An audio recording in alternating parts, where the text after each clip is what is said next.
Hello everybody, and welcome to the LJL Officially Unofficial Podcast, episode 22. We double-checked that one because we're that sure of it. I am one of your hosts, Alex, otherwise known as Sexy by MaskedSwan, and of course, I am joined by the gallicant Samuel, otherwise known as Initia1ise Hapgood, and hello. the sensational Alex, otherwise known as Nymaera. Hapgood. The Hapgood brother duo that are my duo colleagues in our little endeavour of all of this LJL action. Gentlemen, as I say always, introduce yourselves. I'll take being gallant. That sounds like a nice adjective. You got to pick some good ones this time, Lexi. I try. I know. I try sometimes, you know. Sort of like, It's like a little roulette. I'm just there, I'm like, could be anything. He's pressed a randomizer on an encyclopedia website somewhere. That's what I'm going by now. I'm like, it could be anything.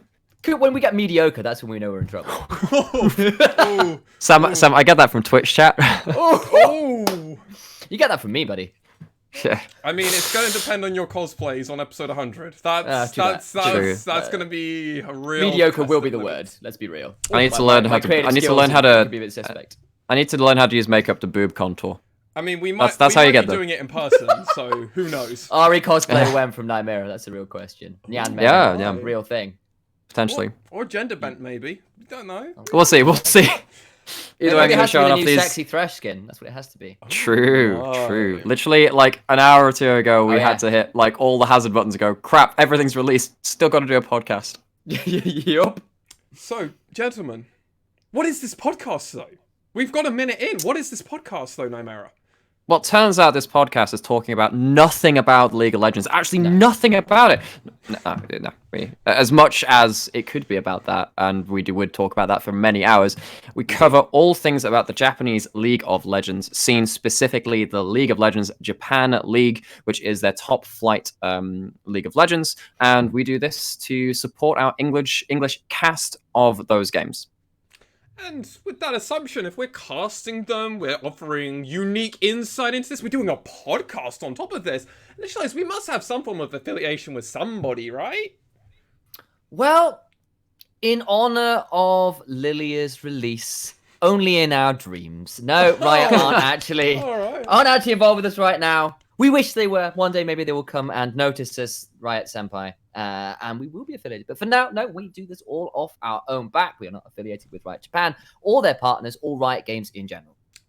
And with that said, this podcast also represents only our own views and opinions. It does not represent the LJL Officially Unofficial. This just happens to be a podcast with a similar name of it. We just like to talk about Japanese League of Legends, as well as also voice our opinions. So understand that if we hard flame or we say something, you're like, whoa, that's a bit controversial. That's just a hot We're people too. Yeah. We're people too, you know, at the end of the day. We have our well, I know me and Lexi are. You're my younger brother, so I don't think we're quite people. It's a family thing. I'm an Ari main. I'm not sure I classify anymore. I think I've dropped those human traits. Okay. Disgusting. Well, as always, you can check out our social medias either underneath our own panels if you're interested in one of the three of us, or you can find the LJL Unofficial either on the screen right now, or to give a quick recap, if you want to hear more of me, that's MaskedSwan on the internet. Otherwise, though, gentlemen, say your handles. Well, I'm Nymaera, same as my handle underneath. See, you didn't give an order, and therefore we both start speaking at the same time. It's like Schrodinger. You know, you're just there, and like one of us will say something. I'm Nymaera, same as it will be written underneath my name as well. There's a little @ symbol and stuff. It's got an AE in there. And as I kind of overspoke my brother there, sorry, buddy. I'm at Initia1ise on most things, though the L is generally a 1 because Initia1ise tends to get taken. So because he's number 1. I am number 1. That's in trash. See, that was a nice response. I thought it was going to be nice. It was just actually mean. That's really sad. And you can find us also on other social media for the full LJL Unofficial at LJL Unofficial or LJL_officially_unofficial, or just by searching LJL Unofficial, you'll find us on most search engines. We also have a Discord server, which we will be plugging in all of our show notes, or if you go on any of our videos, you'll be able to find it there, as well as I believe if you Google it, you can also find it as well. And also, this podcast goes out on all audio streaming platforms if you are an audio connoisseur, or if you're already listening on audio, this is also a YouTube video where you can also see our mugs if you wanted to do that as well. You can see that I've not had a haircut since August. I mean, I think all of us haven't. Yeah. I'm hoping it's a Samson effect at this point where we're growing stronger in our power. Wrinkly brained. That's it. What happens? The longer the hair, the more wrinkly the brain. Yeah. And with that, gentlemen, we're going to try and introduce what we're going to be doing this week on the podcast. As always, we'll be giving our roundup, our weekly roundup. We've seem to be enjoying doing it this way, so what we'll do is we will cover each and every team, how they're doing this week, our thoughts on that team as we go from bottom to top, and then we will do our standard thing of our players of the week for each of us. That is our own personal opinions in each of these roles. We will obviously hard flame each other if we disagree, but it is still our opinion, so we can't really do it. We're also not doing it definitively best player. It is a bit of opinion based. And to last round us off, we'll have a little bit of a meta talk, which comes out. Meta talk. So, gentlemen, let us get into our first main subject, and let's talk about and do our weekly roundup for our teams. Dun, dun, dun! I feel like we need to have a news beat sound effect. Wait, I've got a thing. And now we will do the weekly roundup. Is that good? I was That'll more like, do. Sure. That'll do. I was more hoping for like the BBC breaking news, like. I'll find something for next time. That works. I mean, I'm still waiting on Sam to make that meta talk little. Yeah, jingle. sure. Oh, the jingle. Yeah, that's It's almost a meme at this point because that's what I'm liking about it. It's like Sam make the music, and it's like never music. It's just us always trying to do bad harmonize. Yes. At this point, though, what I will actually make will be bad harmonies, so we can have that like, but just forever. Yeah, and you pick it from different podcasts as well, Yeah. so it's Oh just all no! over. It's like singing Happy Birthday on Zoom. Oh no! Oh, it's awful. Yeah, it's great.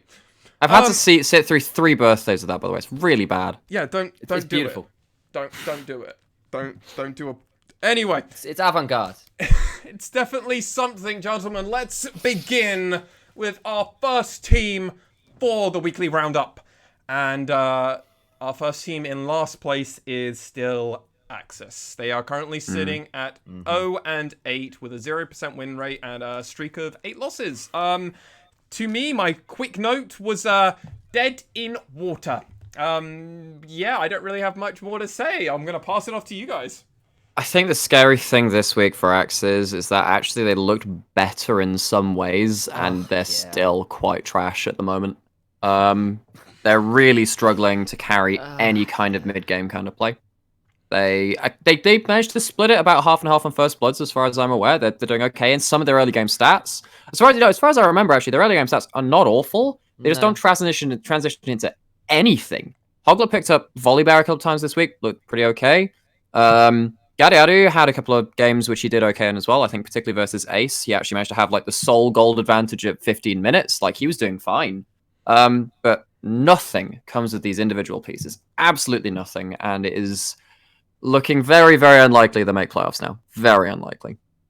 Yeah, I think that's pretty good if dire outlook on where Axis are at. Natsume isn't pulling his weight in topside. I mean, he went 0-7-3 on the Aatrox. Hoglet's found some success on the Volley Bear early on, some decent pathing and, bones and vashes and getting first blood. That's good news. But Gariadu isn't able to do it alone. Uenyan isn't a consistent enough AD carry, and the rest of the team just don't look coordinated, particularly around. I mean, guys, for fuck's sake, Corporal's got 10% of their damage.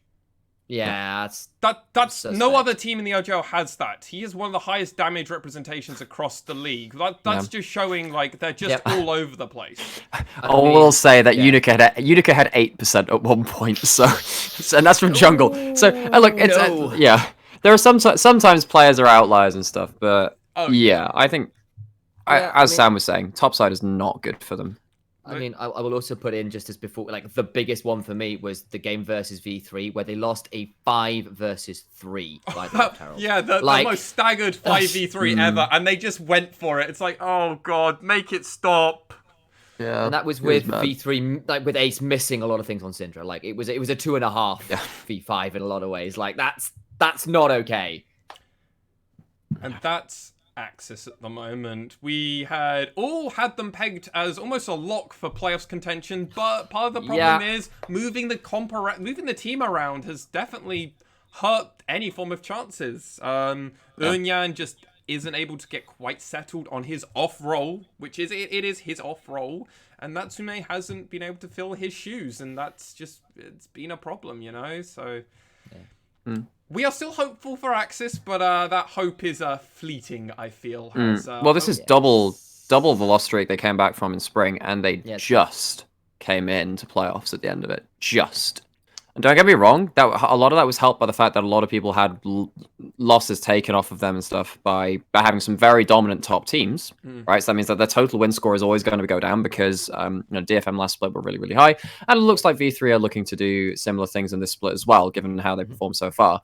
But that's not going to be enough. That is not going to be enough. They need to win. They need to win like 6 of the remaining 8 matches, whatever it is. Yes, like, they do. That's 6. No, they've only got 14 games total, so they probably need to win at least 3 or 4 of them. They'd have to get into playoffs. They need to win all of them. No, really, realistically, they could probably get away with 5. 5 and a tiebreaker. 5 and a tiebreaker. Probably, yeah. 5 would be a tiebreaker. Because they've lost round robin 1 to everyone. Yeah. So they need to win. They've already done a rematch fight as well, and that didn't go well. So. But that means they have to fight off against like the entirety of the top 4. No, okay, no. They've played V3 twice. Yeah, V3 they played twice. V3. No, they've played them just the once. I think that was their last match so of the round Hawks robin. was their repeat, and they needed to win that. Oh gosh! So they've actually one of the teams that we would expect them to win, and someone they might have to have a tiebreaker against now has the 2-0 over them, and they won't get to face them for an easier strength of the schedule. No. So yeah, not looking good. Hey ho, that's Axis. What can we say? Outside of everything, sadly, we've said, right? I hope they get the visa situation sorted in the break. And Yes. maybe they can run a miracle run back. Yeah. That's the only hope for them, right? Gentlemen, let's move on to Rascal Jester, who had a slightly better week this week. They ended up going 1-1. They beat the Hawks in a pretty fun game, honestly speaking. That was a fun one to watch, and It was. did I cast? No, I didn't cast that one. I watched this one. It was good fun. It was enjoyable. It was. But they also then got the opposite done to them against by V3. So yeah. I've basically said they're showing something in my notes, but that's it. Cog looked good this week, actually. he did. Cog That's looked actually well. very Game 1 looked good from Cog. Sure, like I think that's fair. Like the Kale pick for Cog was good news for the Jesters, right? I think that's fair to say. It gave them another place to carry from because Pink can't really do it from mid, and giving Hatchemetcha like duties on Trundle where he can be a bit of a front line and set up for Cog and Art to just carry team fight is great news. The teleport plays looked slick as well from Pink and Cog early on, so they're looking more coordinated, and the coordination is getting them out to places where their Kale is getting away in lanes that she should never have got away with. Like the Volibear got nothing done versus her early. She came out of a teleport with a kill, turned up back to lane and got to items with no contest. Turns up in mid-game team fights with a Karma in a back pocket as well. And it turns out... Remember, it wasn't even just the early team fights. There was like a teleport bot lane versus... versus the Hawks, and like suddenly Kale's got like 1-0-1 before level 6, which is not something which should happen. So Cog we got really accelerate that game. He played well around his advantage. That's the word. Yes. Yeah. So no, I think as compared to the first time Rascal Jester and SoftBank Hawks played, remember that was the shortest game of the split, 20 minutes 20 seconds. It looked like the Jesters were much more on it in terms of responding with TPs, playing around the map well. So some signs of life from them there. Yeah, I mean, like the bot lane got a little dicey. I mean, the first blood went down in the bot side, which was good news for the Jesters. It got a little dicey after that because a lot of summoners were burned to get it by the Jesters bot lane, and credit to the Hawks, which I'm sure we'll talk about more later. They turned it around after a couple times on the bot side, but considering where the Jesters were after week 2-0-4, I believe it was, they've gone 1-1 2 weeks in a row, and considering they're playing with 2 substitutes, Pink in particular looked really rough in the first couple of weeks. This is a serious improvement, and I potentially give them an edge to get that last spot into playoffs over the Hawks, actually, at the minute. But we'll wait and see. We will have to wait and see. Rascal Jester showing some life. Maybe there's a chance they can make playoffs, but a deeper run is probably not on the cards for them moving forward. The next team will be the Fukuoka SoftBank Hawks Gaming, who this week also went 1-1, losing to Rascal Jester, but they did beat Axis in a pretty dominating fashion, to say the least. My note here is decent showing for a lower level team this week for them. They definitely show that they're showing some life. Yeah. And if there's one player I'm going to call out from this team, it's Honey. I think Honey did really well. He got 2 games of Callista this week and came out to some early leads in game 1 versus Rascal Jester, but was also versus a Trundle, Karma, Ashe, and then the Nautilus as well. Basically, everyone can slow the Callista and drop your DPS, and even then, the Callista very nearly ren-setted on a couple of team fights. But playing against AoE Karma Shields in a Deathball comp, really, really difficult. So game 1 was a bit rough, but then second game just flew off the handle and ended up taking it to Axes. Tom? Yeah, I mean, like, I'm with you. I think Honey had a genuinely excellent week. In a way, we've kind of... The last week as well, when they got the win over Burning Core, like, that was on the back of a good Aphelios performance as well. And, like, obviously, we've talked at length about that performance from Yuhi being pretty suspect. But, you know, for the ball being thrown, you've still got to catch it. And Honey did a great job of that the week before. Also, a bit of credit in that second game versus Axis. Dasher and Tussle also had a pretty good game. 10-1 and 10 on the LeBlanc was impressive. It was, 2-2 and 16 on the Lee Sin as well. Those guys stepped up. But I think for me, I'm with Nymaera. I think it was the bot lane and particularly Honey who looks pretty. I want to get you guys' opinions on whether Dasher being inconsistent from game 1 to game 2 or whatever is kind of becoming a trend now, or whether it's just an off thing. Because like he had a pretty bad Galio game in game 1. Like it was pretty bad. He was ulting very inopportune moments. I mean, and this was against Pink, who played another game against Galio and got crushed. Got crushed. So I'm almost thinking that I think there's a problem with just the team and Dasher's play for the team, and it's not connected. They're not gelling. They're not fucking gelling. Like they seem to be able to beat some of the other level teams because they're just not as good. It's similar to the Hawks in spring in the earlier few weeks, right? Yeah. So they were good. They can mechanically overpower people. Yeah, but I actually think the reason that that's the case is because think about it, Rascal Jesters. They've got 2 people filling in. Axis, they've got rotation, off roll, and someone filling in. I genuinely think they're kind of getting by at the moment because there's just other rosters which just don't look as good. Yeah, I can definitely see something. Felt a bit gifted as well. I think Dasher is kind of exacerbating that problem even further, maybe. I think. Well, I mean, Ramino sucked on Galio in spring as well. So I'm not going to put that one on him in particular. I think that when you look at game 2 and Dasher really popped off on the LeBlanc, went 10-1 and 10, which is frankly ridiculous. I don't really trust the consistency of the Hawks. And now having a head-to-head of 1-1 with Rascal Jester, there is a chance we get a tiebreaker race towards the end of the season there. So keep your eyes on that. That will be interesting to see. So my eyes on Dasher specifically, to go kind of back to your question, Lexi, as well. I somewhat agree, but I actually put it more down to a play style issue. And then we've been over this before with Dasher. Like when he was in the top side, he had to go for the outplay every time, and if he gets it, he looks good. If he doesn't, then he looks a bit suspect. I think that extends to the champions he plays and how he plays them too. Galio is not in that same mold as something like LeBlanc, right? Like Galio, you can trade a right in lane, and there are options to like get the taunt plays and that kind of thing, but you need other people to come back up with you. And I'm not sure that he's actually got the breadth of play style at the minute to pull off something like a Galio right now, at least not from what I've seen of him. I agree with you, but I also think there's a problem with his jungle. I don't think Tussle's particularly playing great. He's on and off. Fine. And I think I think this is a whole thing that we've seen from the whole of the Hawks. At the moment now, Honey has woken up in the sense that I was hopeful he would have woken up in spring. Great. Honey's now awake. That doesn't mean fucking anything if the rest of the team is still so flippant on how well they're going to play in some games. Yeah. Sometimes they're all on and they look so good. They could be they could be up with the top 4. Other games they look like it and you just look at them and go, guys, what is going on? You should be out of playoff contention. I'm wondering whether that's actually a thing about what teams have practiced in terms of the competitions that they're happy playing with and playing against and stuff. Because like it's really easy to look good and on the same page when you've really nailed one composition or one game state. But then like if someone, so we were talking about CJ last week in terms of like they just fight all the time. Yeah. And like when you play against someone like that, they just throw people off their very practiced regimens, and that can maybe lead to some micro advantages. And if you do that against someone like the Hawks, they kind of fall apart a bit.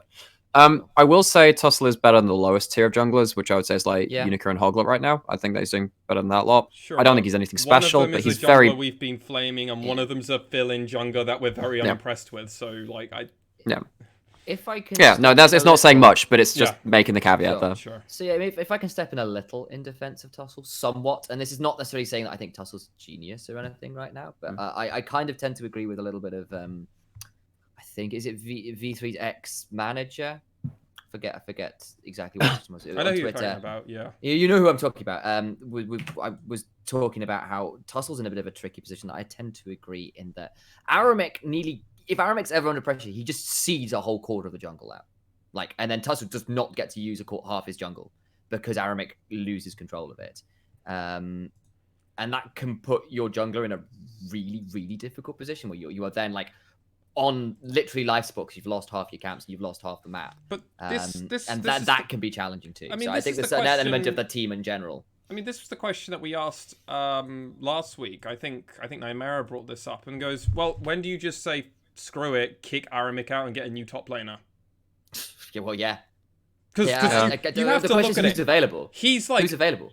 I mean, there's got to be loads of people in the Japanese challenger scene who would love an opportunity to at least even maybe do it.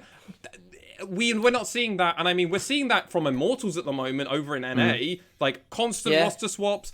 Granted, the big thing that really NA fans are harsh, though. But regardless, we don't have a Challenger League anymore in Japan, which is a big hurt for the up-and-comers now. And that might genuinely kind of stagnate the region moving forward over the next year or two.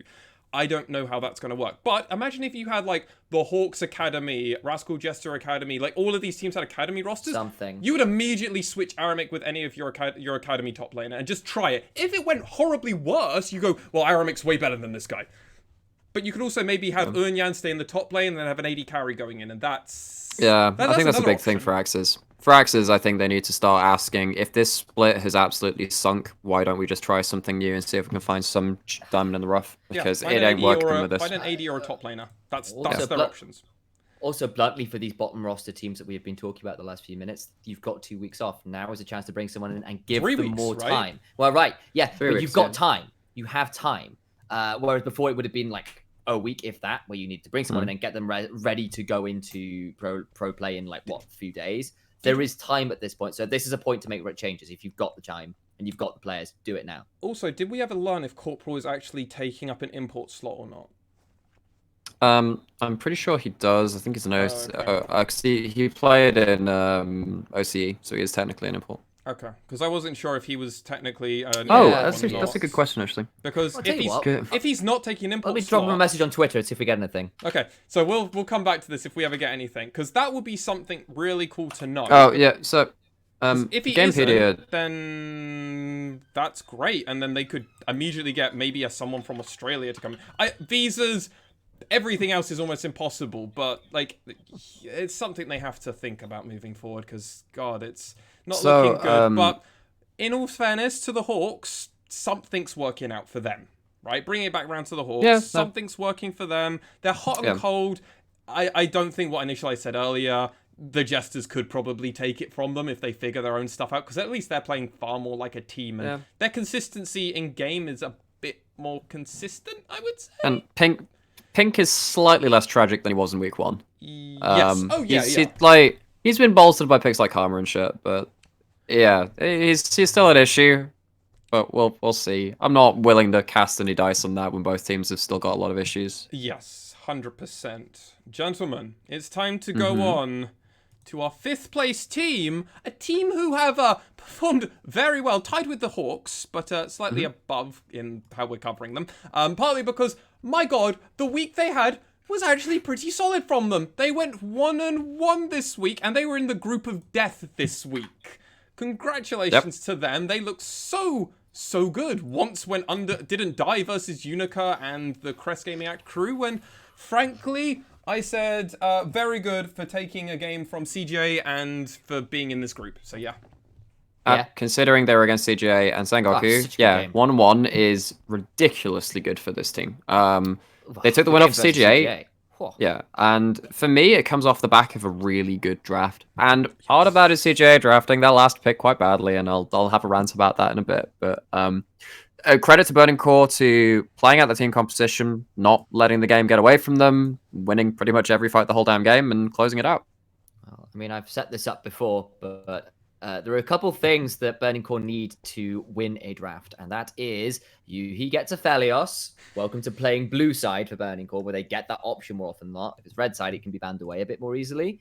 So blue side, he gets a Felios, and then Once and Rayfarki get agency. So some way to carry, particularly for Once. We've seen his carry junglers. Lee Sin here looked pretty stellar. Rayfarki gets on the Aatrox, pretty damn good. At which point, Burning Core looked like a good team. But that is their win condition, is their top side of the map needs extreme strength and Yuhi needs a Felios. That's a pretty limited scope to win draft.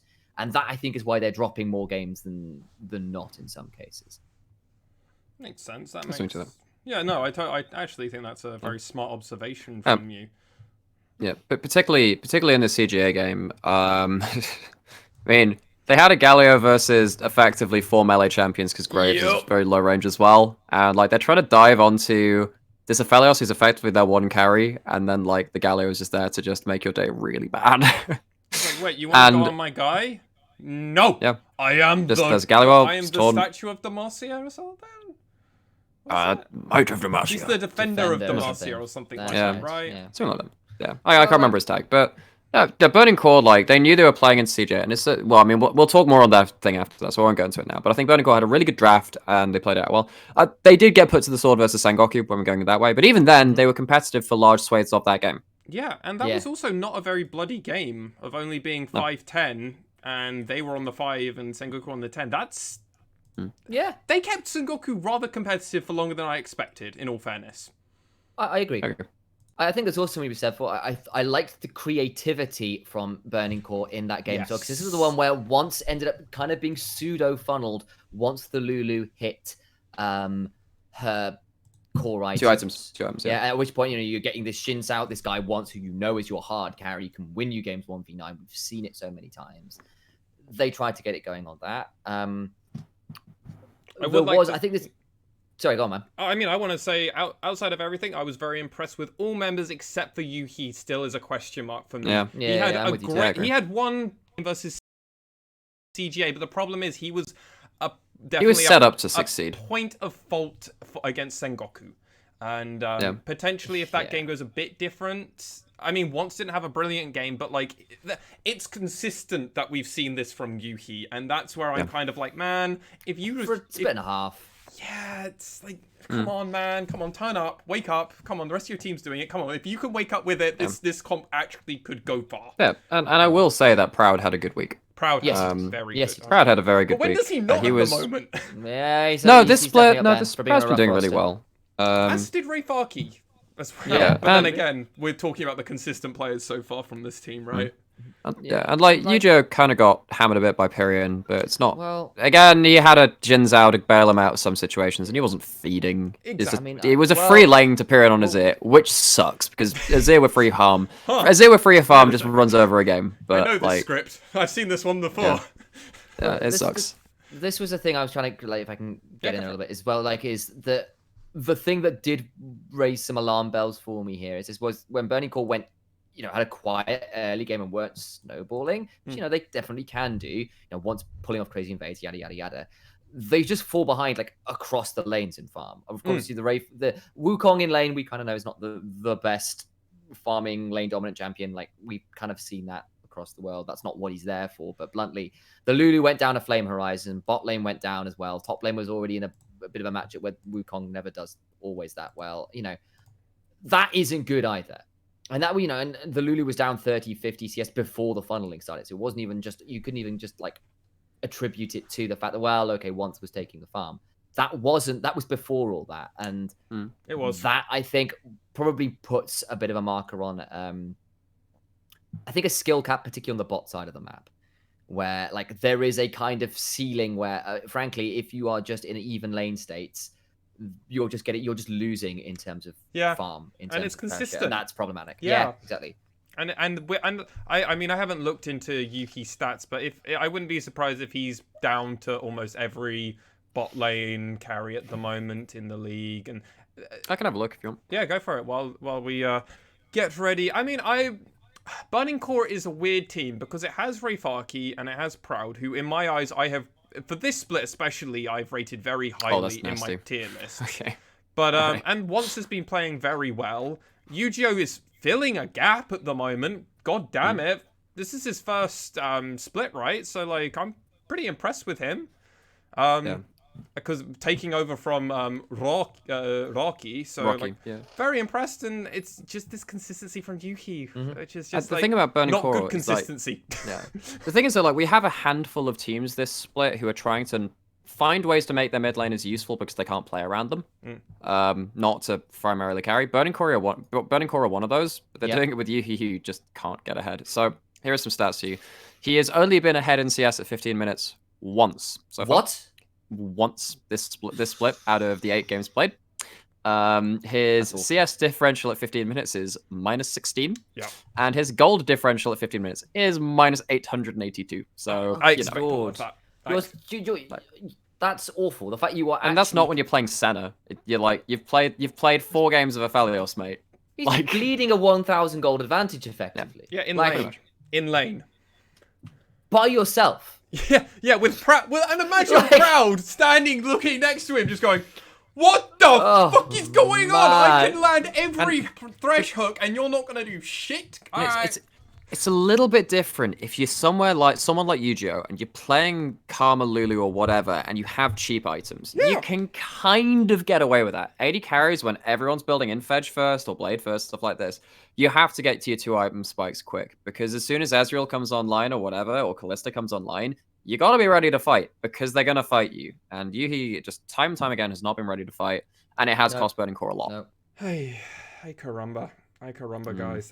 That's not ideal. Well, but at least Burning Core looked pretty solid, though. Even though we are flaming Yuhi a little bit, it's like, we're saying all of this, they still went 1-1 in the worst possible week for them this whole split. Yep. So, if this and is that's where off the they're back of currently some really good sitting... drafts. Yes. Exactly. So, potentially, there's still a whole lot of hope moving forward for Burning Core, and especially a lot of members on this team. So, yeah. Definitely people we're going to be watching out for. Gentlemen... Oh, we've been ready for this since it happened. Oh my. This is going to be a long part of the podcast, by the way, dear listener.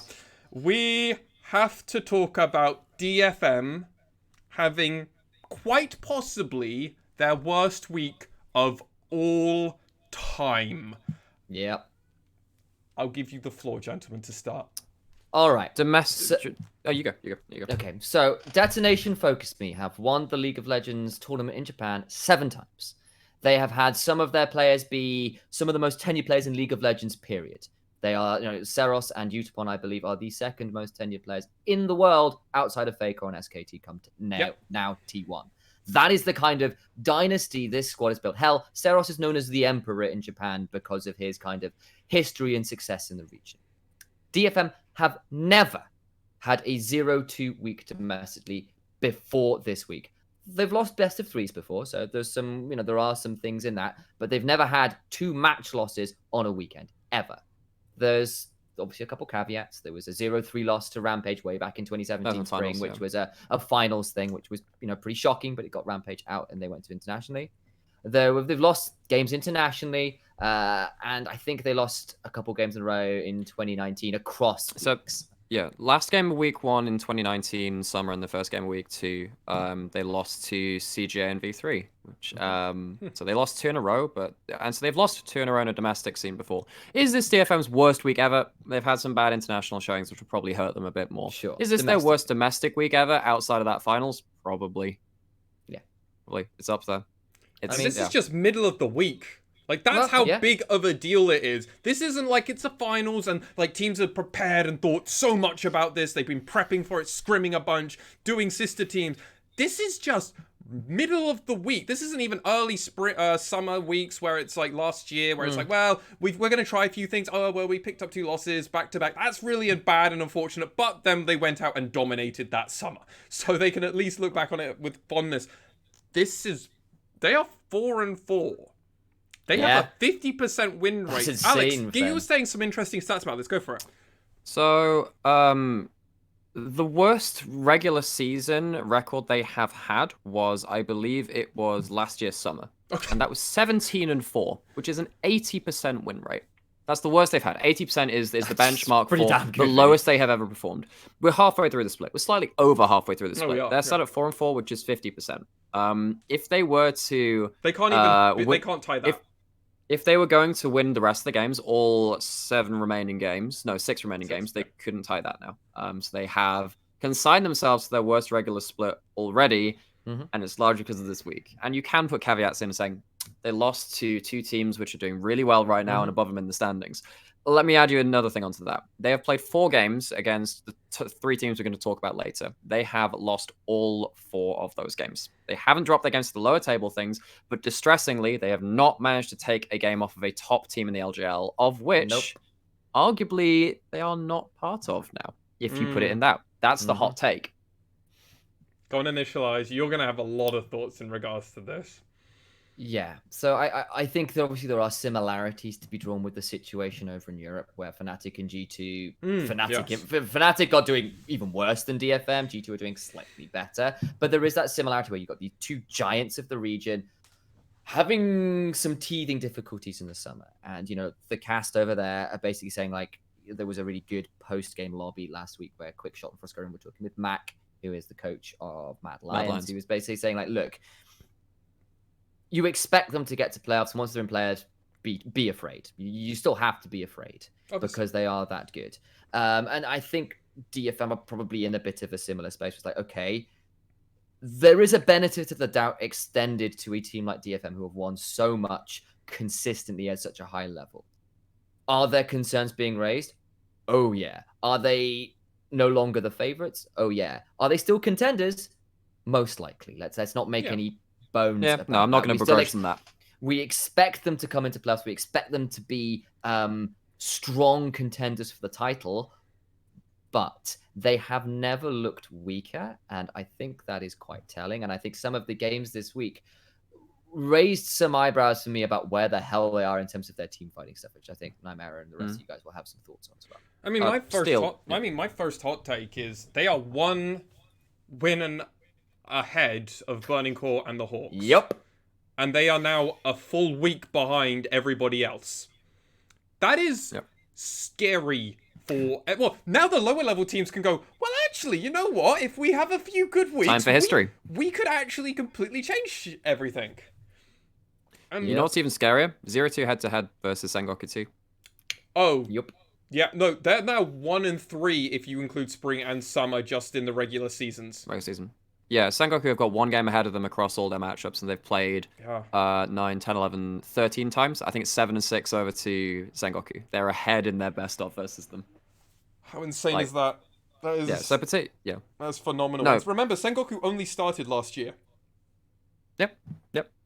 And so that's for this season, so it doesn't include the games from last season. But they're like 7-6 for this year, and I think it's very right that you're pointing out, because it's not something which I thought about until you just brought it up then. It's like, these bottom teams, they are now eyeing history if they can bump DFM down another place just with 1 upset. How crazy would it be if Burning Core and the Hawks both bump down Detonation, Focus Me, and Razgul Jester find a way? There is a crazy world here where DFM don't make playoffs. Sure. I mean, I doubt it, but there is that world. It's never been in doubt before. Like, this time last split, they were pretty much guaranteed for playoffs, right? They were already a lock at this point. They were a lock, pretty much. They went 9-0. They went 9-0.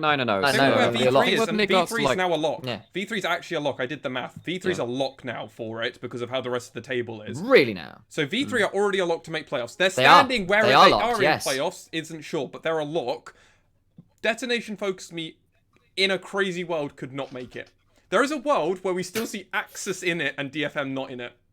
There's actually a world where that exists. I don't think we're in that world, and I genuinely hope we're not, because that's a crazy upset. But so be pretty dumb. Yeah, we've talked a lot about what this means in terms of the league. We should probably go into the games a bit, because that was even more shocking for me in some ways, right? Because they played 2 very different games this week. Very different games. They played versus CGA, and they played versus Sengoku. Versus CGA, it came down to let's outskill. Let's just fight all the time, and let's just try and outplay. They got outplayed. Oh, bad. They got outplayed It was bad. awkward. And versus Sengoku, they tried to play passive, try and play controlled. They lost to that too. And that's the thing which I hadn't questions about DFM as well. You know, their dragon stacking, they got control of the early game. If you look, I'm going to go get DFM's early game stats up because they're pretty phenomenal. They've only had their first blood is 88%. They have a huge amount of I think in this particular matchup is everybody else I think in the league. It's huge, yeah. And even against Sengoku, they're really likely to get first blood, really likely to get first tower, but they pretty much always lose first herald and they lose baron as well, which says something is going wrong in the mid game. Something is going very wrong in the mid game, and we saw that once again in these games. Yeah, I mean, I think specifically this week as well, we have to question what the hell Ebby and Steel are doing in the mid game because against Crest Gaming Act, they had once again good early plans to dive top, and they put Nap in an awful position where they kill him for first blood. Then he teleports back in, has to burn flash, has most of his health ball down. It looks really good. Ebby on the Renekton ends up at 2-0-1. Yeah. Steel on this set that he pulled out a little bit before, to mixed success, but pulled it out was 1-1-2. It was looking really good. They had the gold advantage, and then they hit mid game team fights where they both went insanely deep, and Evie ended up 2-5-1 on the Renekton, having gone 2-0 in the early game. Steel ended up going from 1-1-2 to 2-5-2 on the set. And hell, look at the game versus Sengoku. Ebi's Wukong was once again poor. He went 0-3-0 on that champion, got no kill involvement at all. Steel's Jarvan spent his time getting deleted and went 1-5-1. That is a combined KDA for Ebby of what? 2, 8, and 1. When have you ever seen that from Ebby before? That's less than 0.5. That is a combined KDA for Steel of 3, 10, and 3. and like the rest of the map for DFM was looking honestly pretty okay. Like the Heimerdinger from Seros was doing decent damage. Utopon's Ezreal looking pretty good. It was fine, but it wasn't winning. It was fine. And so a thing that we kept saying on the cast, well, actually you two gentlemen, as you cast these games, is your host with the most thought had a bit of hindsight and was like, let me cast the first 2 games. Didn't expect them to go that way for Burning Core, and actually got some dope games. Yeah, no, you got to cast some good ones. Burning Core CGA, man. It's always a banger. Apparently it's always a banger. But a big thing I had a problem observing, and you both brought it up on while you were streaming, is there is so much disrespect afterwards when we were talking. Yep. So much disrespect coming from DFM. It's uncharacteristic how much they didn't respect CGA and Sengoku's play, as well as engages, and that they thought they could just escape, and then they just got destroyed. They wouldn't leave a man behind, so they at least were like, well, we can protect our tower and we won't lose anything.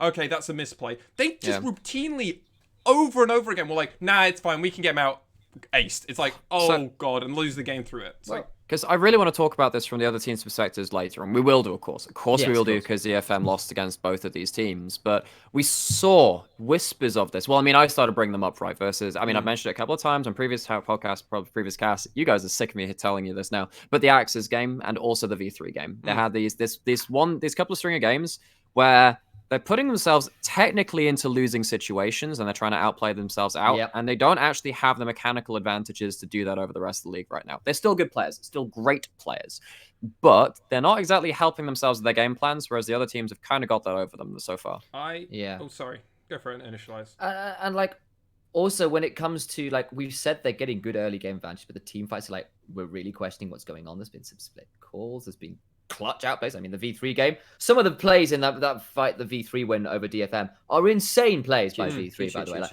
Reiner and Ace, just an Archer's flashing. Oh, man, just amazing. Go back and watch that. The turnaround fight, every member of V3 had a special moment in it. We'll VOD review at some point. It's really cool. It's the point that we've brought up multiple times. In Spring Split, whenever they got themselves into this spot, Ebby and normally at least either Seros or Utopon would have TP, and they would just double TP and figure out and just base rush it and just win the game through that.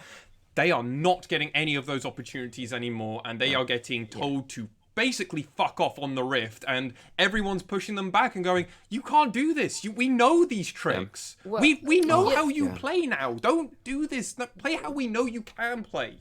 Well, and I think part of it as well for me is like, particularly this week, it's Ebby and Steele who were largely the engage options, and they were pulling off engage the rest of the squad. The rest of the squad could not follow up on. Ebby would burn Dominus, then go in and be completely alone because no one could follow where he was doing. Yep. Steele on the Jarvan found a great 3-man Cataclysm in isolation, but that's the problem. It was isolation. Aphelios was a flash and a walk away from being able to do anything. And he was the one with all the items. Even in that one, he wasn't really... They weren't forcing cooldowns well, or they lacked the tools to do so. And then as soon as he'd get like these 3-man cataclysms, turns out 2 of them have a way out of it, and the third one stands and fights and kills him anyway. Yeah, doesn't care. What does it matter? What does it matter?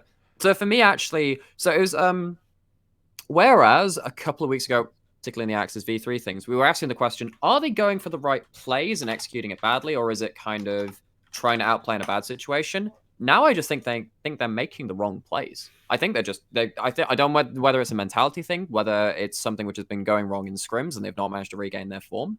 But particularly Steel on even the set, and one of the reasons I love Jungle Set is that he's really hard to remove from the game. He always lives with his Haymaker. He's really hard to kill. He's support. And that's we see it support as well. And Proud and Reiner and all the other guys are doing really well on that. Steel was like miles ahead of the rest of his team, showstoppering into his own show being stopped quite abruptly, in fact. And there was some really key moments versus CGA where he died while Baron was really low HP twice before the smite could go down. That was just stupid. That was absolutely ridiculous. Part of that was run out of the pit. Do the ultimate, which I can't remember the name of. Showstopper. It's the show. Okay, yeah, and then just go. Well, I'm dead. And then Baron, he looks at Baron and goes 2K Baron, and then Chris and Unico just goes. So I'll smack it a few times with my Trundle Hammer, smite. Oh, guys, we did it. No. Is this how DFM play, guys? They're easy. This is Chris. Well, you could hear the bot side of DFM's back going like, no! Steel is like dying again. I will throw it out there. Utapon's still playing well on this team. Really, like, yes. We hold these guys to such high standards, and we've set the historical precedent, but DFM are in like dire straits now. But in all fairness, bot lane aren't even winning lane like they used to now. Like, they are getting pushed back. They're getting pushed back. Utapon and Gang went... I don't think that's true, actually. No. Against Sengoku. They're not... Against Sengoku, they won lane. They did well in lane, but they didn't transition that into a win for the game. Because the rest of their team just started inting, right? So, also, Gang was not roaming anywhere near as much as he usually does, because he had to baby. Yeah, and I think they had a good game versus Gango and Grandel, actually, as well, like with the Ezreal bar. I think it was fine. It was pretty well there. Yeah. But though it was rough, actually, but they were playing weak side, and that was pretty rough. So it was more a trough thing there, where they were fighting around Ezreal's trough. Yeah, Gang wasn't able to run around like he should have, which was awkward. He did run around just fine, but it left Ezreal by himself, which was fine for what it's worth. But it meant that then DFM tried to fight because Renekton was strong, but Ezreal was on Cull tier versus like Ash, you had like a Bilgewater Cutlass at the time, which is just a better spike at that point. That kind of thing as well. It's like, should you be trying to stack Drakes at this point when you just don't have the right... Yeah. Like, there's some those mid-game decisions making. Like, yeah, it's fine, we'll outplay. It's like, well, will you when you're... Well, yeah, you're Renekton strong, but your Ezreal is really, really not. That kind of thing. No, it's fine. Let's team fight. Gango ult. Yeah, we lost. There was some really awkward points where they were trying to team fight with like a Tyr and Cull on Ezreal. Like, come on, guys, that is basics. That's actually basics. I know that you're trying to stack early dragons and shit. So basically, what happened in that CGA game was like they take second dragon, I think it is, but it forces out Steel's flash because like Ezreal can't fight back, obviously, and there's a collapse coming in. So then they lose that flash. Come up to the Herald fight, CJ just tear him apart because there's no flash on Steel. He dies really easily, and the rest of the team starts falling apart because a large part of the front line's dead. Yeah. And it happened I think over and over in both of these games. They routinely did this, and they only got 8 kills between the 2 games. Yeah, I think that particularly once again, so in the DFM Sengoku game, I think that's more interesting to watch from my perspective because it wasn't just about getting outplayed. It's like actually they're just getting outthought. They lost the mind game and they lost the macro really heavily. Once again, Pyrian found ways to survive in mid lane 1v2, 1v3 a lot. He was not getting hit by Syndra stuns. He was getting good farm, had good gold advantage, kind of just solo. Or not even just solo. Blank found ways to have really time-efficient ganks into mid lane. Sure. But we'll talk about that from their perspective later. It was multiple ganks mid. Like, they didn't get kills per se to Sengoku, but like they managed to get... They were just irritating, And, right? and don't get me wrong, I think Saros had a good week on the Yes, whole. I he don't did. think he was awful. Like, he had some good outplays on the Heimerdinger. He had, like... I think Played good the is front nice. well. I think fine would be the word. I would look at his say. team It fight was- positioning. It was average. It was so medium. Yeah, like, because he's not I- like, comparing up to Arya or Pyrion in my eyes. Sure, okay. No, he's not. He's And he's maybe Emperor. coming in... He is Emperor, right? He's somewhere between 4th pushing on 3rd. Yeah, I And think that's fair. not good enough to But carry a that's not slumping Steel and Emperor. Ebby. That's not It's the not. title he's and got. It's not enough to carry their slumping top side. That's the big thing. Yeah, for me. and that's part of the deal as well, right? It's like for Pyrion and who else is but Pyrion and Arya, like actually Unica and Blank play around their mid laners really well at the minute. Steel hasn't been largely. Yeah, Unica basically lives on Arya's side. He's like a Sure, parrot almost for him. He's like, Unica, are you here? Ah! Trundle Pillar comes up and they get a kill on Syros. That's what happened. And we've seen how Sengoku Gaming play around jungle knowledge, particularly as So it good. pertains to how Pyrion then plays his lane. You know, Yeah. we've had those conversations before. Oh, I thought you were going to say something No, else. no, I thought I was about to edit it. I'm really sorry. We left it a little late. Okay, no, that was where I was leaving that. I'm sorry. No, Okay, no, no, but- that's but- fine. but- yeah, And that's particularly just- Blank. Yeah. And that's just it. And that's just it. Very disappointing for DFM. We've spoken for 20 minutes about how disappointed we are for DFM, lads. So I think, Yeah. Yeah, we'll move on. We'll move I on. think More we'll move important. on. We things to talk expect about, more post the break. We expect Yes. more to be a new patch. It's a time to reset. The patch might change a fair amount, and the top and jungle need to figure out how they want to play this meta. Yeah. And also, hopefully, maybe they can rely on bot lane or maybe mid to maybe Youth pick up Spawn's some been of the playing slack. well. Play around it Youth- more. Youthspawn's been playing well. The bot lane, I don't have a particular issue with. It's just they're so used to having Steel and Ebby be so good, and they're not right now, and it's Well, not enough like- for them, But and they then were that's losing against top also tier teams. weighing hugely when teams like Burning Core, who have weak side, but Rayfaki finds a way through. Once finds Yeah, a so way if Yuhi gets a through. Felios, they're saying there's a chance. Yeah, basically. But even then, when Yuki doesn't get it, at least Rayfaki and Want still find ways into the game, and like even their mid laner still finds ways. So it's the rest of the team aren't finding those ways, and I'm wondering if that's a other thing. But let's look at a team though who went 2-0 this week, and they looked very comfortable in their victories. Well, one of them less so, and it's not the one you're thinking of.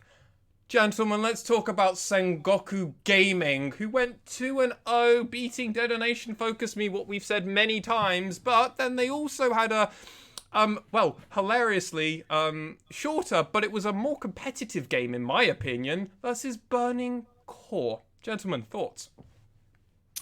They have some really good players, turns out, Sengoku. Yeah. Funny that. Yeah. 6 and The 2. Burning Core Like, what game. can you do? Yeah, the Burning Core game. Burning Core tried to like flip the chess table and say, "Yo, we're playing a different game." With like once picking up the Jin Zhao, and Jin Zhao went, warps the map early. And then... And yeah, but I mean, just the standard of laning and macro, and just in terms of how they Yeah. shield their players, is so damn good. And even then, in this game, I felt like Pyrion probably played maybe his worst game of the split. He got caught out by Maybe. once a couple of times and got forced out of fights quite early. Didn't matter. He finished 3-1-3. He had a Flame Horizon. It just doesn't matter. You cannot keep these guys down and farm. It doesn't work like that. Yeah, and like for all the plays that Burning Core were making, like they could never snowball. Never. They did not manage to snowball this game at all No. because they were always fighting against the weight of laning advantages. Like it was pretty absurd. Like they got early dragons. Hell, they got a Baron. Like they managed to sneak a Baron, having forced to play once. They managed to go back and get it. Like, Baron. Yeah. like it was well played by Burning Core. It fit their win conditions, but they could never do anything with it because they never had the map set up well enough to push out that far. And bluntly, they just never got to snowball because they were losing lane advantages. In all fairness, Rayfaki had a pretty decent lane. Proud had a reasonable showing, but the problem is Sengoku just look dominant. They just don't look like you can really stop them in a lot of senses. Enti is performing beautifully on this Yeah, Bard he had a pickup. good series. Yeah. Like, his Bard was great, even though he only went 2-1. Oh, his Bard was really good, actually. Yeah, it was It was absurd. nice. The amount of ults that he just got, which were just clutch. He was getting 2-3-man ults or just disabling turrets so they could just dive. It was so well timed in a lot of sports. And even though he only went 2-1-3 against DFM, every single one of those kills or assists basically said to DFM, no, we win this whole fight. And that's literally what happened a lot. No, it's good to see something out of NT. Honestly, it's really good to see something out of him because sometimes he's been very quiet on that roster. He's probably the quietest member of them. I'd agree. All things said and done. I think that Blank once again playing very good in pressure, playing good in terms of macro. Such He a is an good ever-present force, Such and he a sets good up his week. map for success so well. And we're talking about it against DFM. Like, there was somewhat of a vertical jungling situation early into the game, and he'd just find a way to pop in, put a smoke screen, and like spend like 10-15 seconds mid, blow something from Saros. It might not, yeah, sometimes it's just a HP trace, but it forced him off a wave, and it meant that Pyrion on his Zoe could once again just slowly roll across the map and become a really big factor in team fights. Afterman had a good week though, guys. We do need to talk about him. Really need to talk about him. Yeah, I mean, Apperman... Does anyone want to expand on that? Do you want me to go for it? I mean, Apperman maybe had his best week ever in the LJL. Quite literally might have had his best game. He brought out Aatrox, a tried and true special from Apperman, and went pretty competitive with Rayfaki, who is arguably that top laner that we keep going and talking about, going, man, it sucks that the rest of his team sometimes int, because he's just so good when you compare him to all the other top laners. Apperman took a pretty comfortable game against him and didn't lose lane, didn't really fully win the lane till mid to late game when he got those advantages from the rest of his team, and Blank coming in and really helping out a bunch. But then his Mordekaiser guys. Oh yeah, that's that the was big one. important. That's the big one. Yeah. Holy I would go as far. I would guacamole. go as far to say that like Apperman 1v9'd that game. That's all. I'd almost go as far to say that he Quite went. literally, maybe. He went 5-1 and 3. He had like 80 CS up over Ebby, and he won the skill almost matchup. Flame Horizoned Ebby. He was won 11 CS off doing it. He 1v1'd Utapon and Ebby. He 1v1. It was 1v2. He was 1v2. He got the kill onto the Wukong and got out. Almost Yeah, he killed did. Utapon at that time. Yeah. Yep. He forced a flash. Well, yeah, Utapon tried to flash to finish him, didn't get it. So he gets like, yeah, he trades a couple of his abilities, gets a kill in a 2v1. The guy is just a monster. He went 5-1 and 3. His impact on team fights was frankly absurd. Impeccable. Impeccable. And like, you know, when we were talking about Steel going in for these huge engages, one of the reasons those engages didn't work out is the Cataclysm, Apperman would immediately ult him into the Death Realm, get a free kill into him because the Cataclysm disappears in the Death Realm anyway, and he's used all his mobility. Walk around afterwards. Yeah. And then because like Steel's trying to walk back to try and escape him, when he pops out Death Realm once he's like stood over his battered corpse, he's in the middle of the enemy team with Conqueror stacks and like 12 that's it. Conqueror. It's like nice. Yeah. And that's it. So he finished 5-1 and 3, and he just had a monster game. A monster game. He was so threatening in team fights. So threatening. So good. And then Blank also only died once this whole week.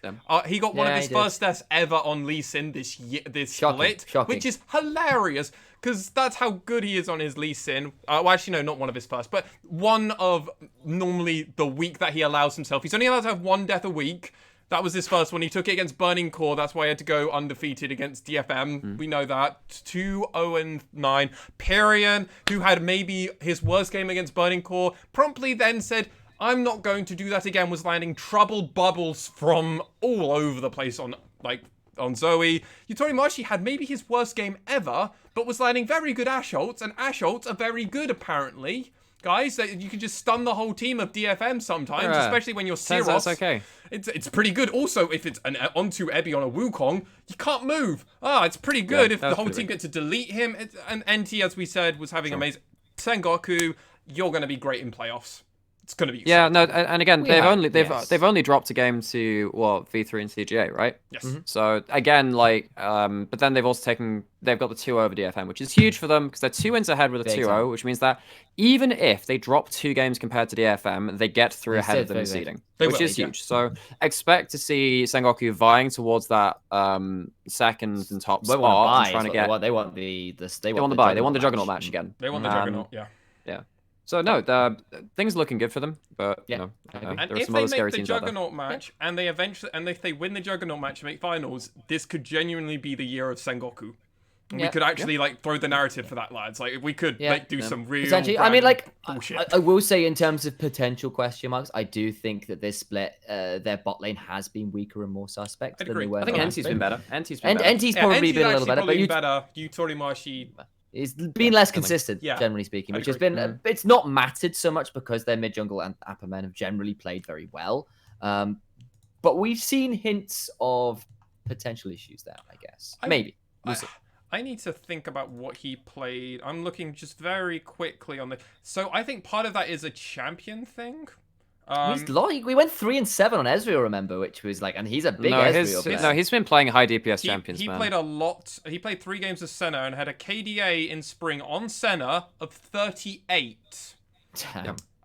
Remember Archer and Rhino were playing Senna quite a bit too.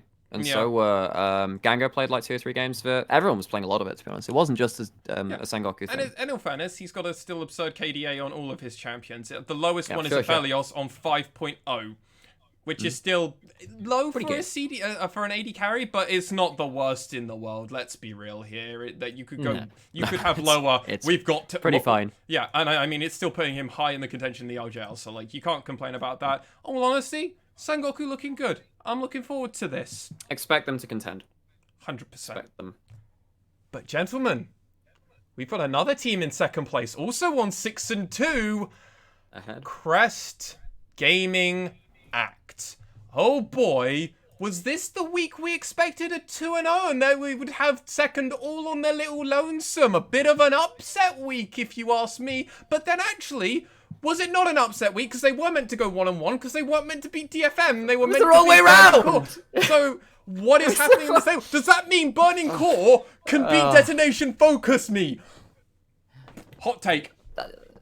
Burning Core are bizarre. Like, as our CGA, where like, oh man, I love them so much. I love them so much. such a They mess. They're a hot confuse me. mess. They confuse me. Man. Okay, so let's just start with the obvious mid lane, because then we can expand off of that. So Arya had an absurdly good game versus Syros. He went 1-1 and 8, playing his Echo, which we haven't seen for a while.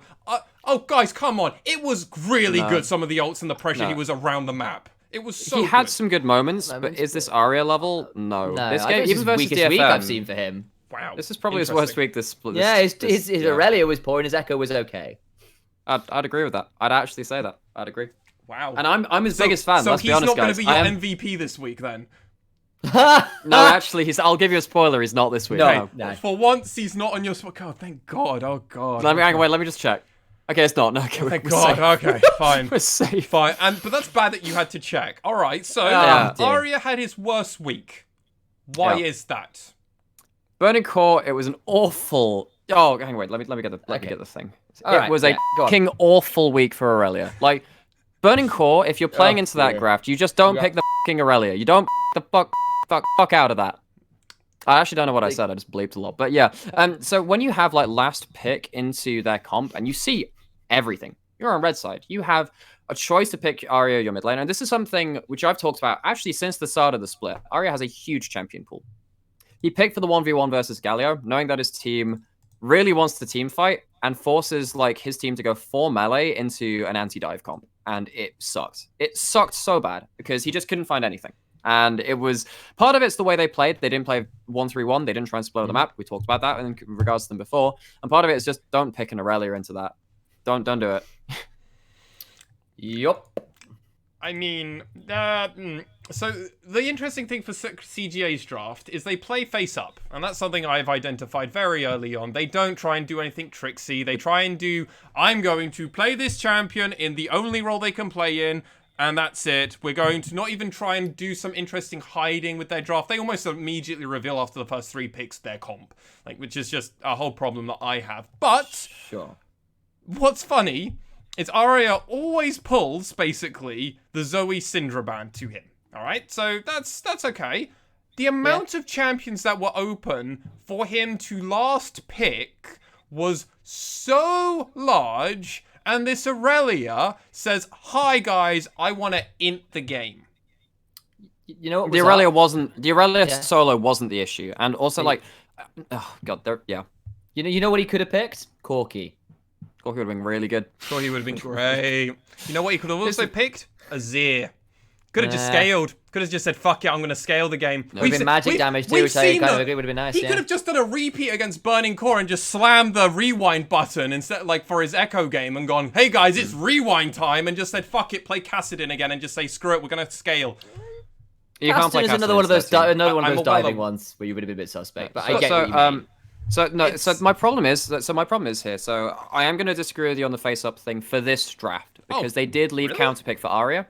No, that's and I know they you're always saying do that. face They up, but always like they leave could. that. So the thing is with face up is that the connotation is that they are telling you the flavor of their composition, quite early into the draft. They could have changed their composition pretty much on dime with what they had there with this last pick with it, because they have various different ways they can play the great game with the Graves on Unica and also Hang Set and Ash. I strongly disagree because of the Cho'Gath.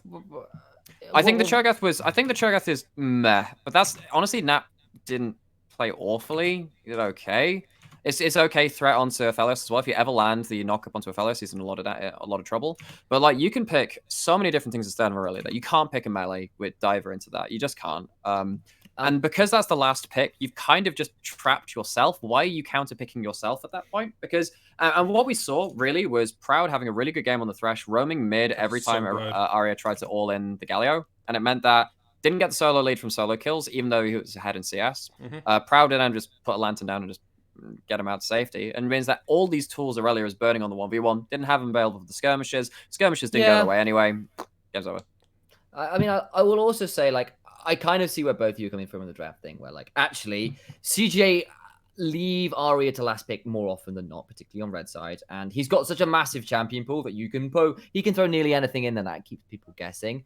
Though I absolutely get where Lexi's coming from in that he is right in that CGA don't flex. Like, no, they very rarely flex champions. And that makes them a little bit more predictable. Because they're like, okay, this is going here. I know where it's going. And like, I don't think I've seen, like, for example, Set is like, I've not really seen them flex it, for example.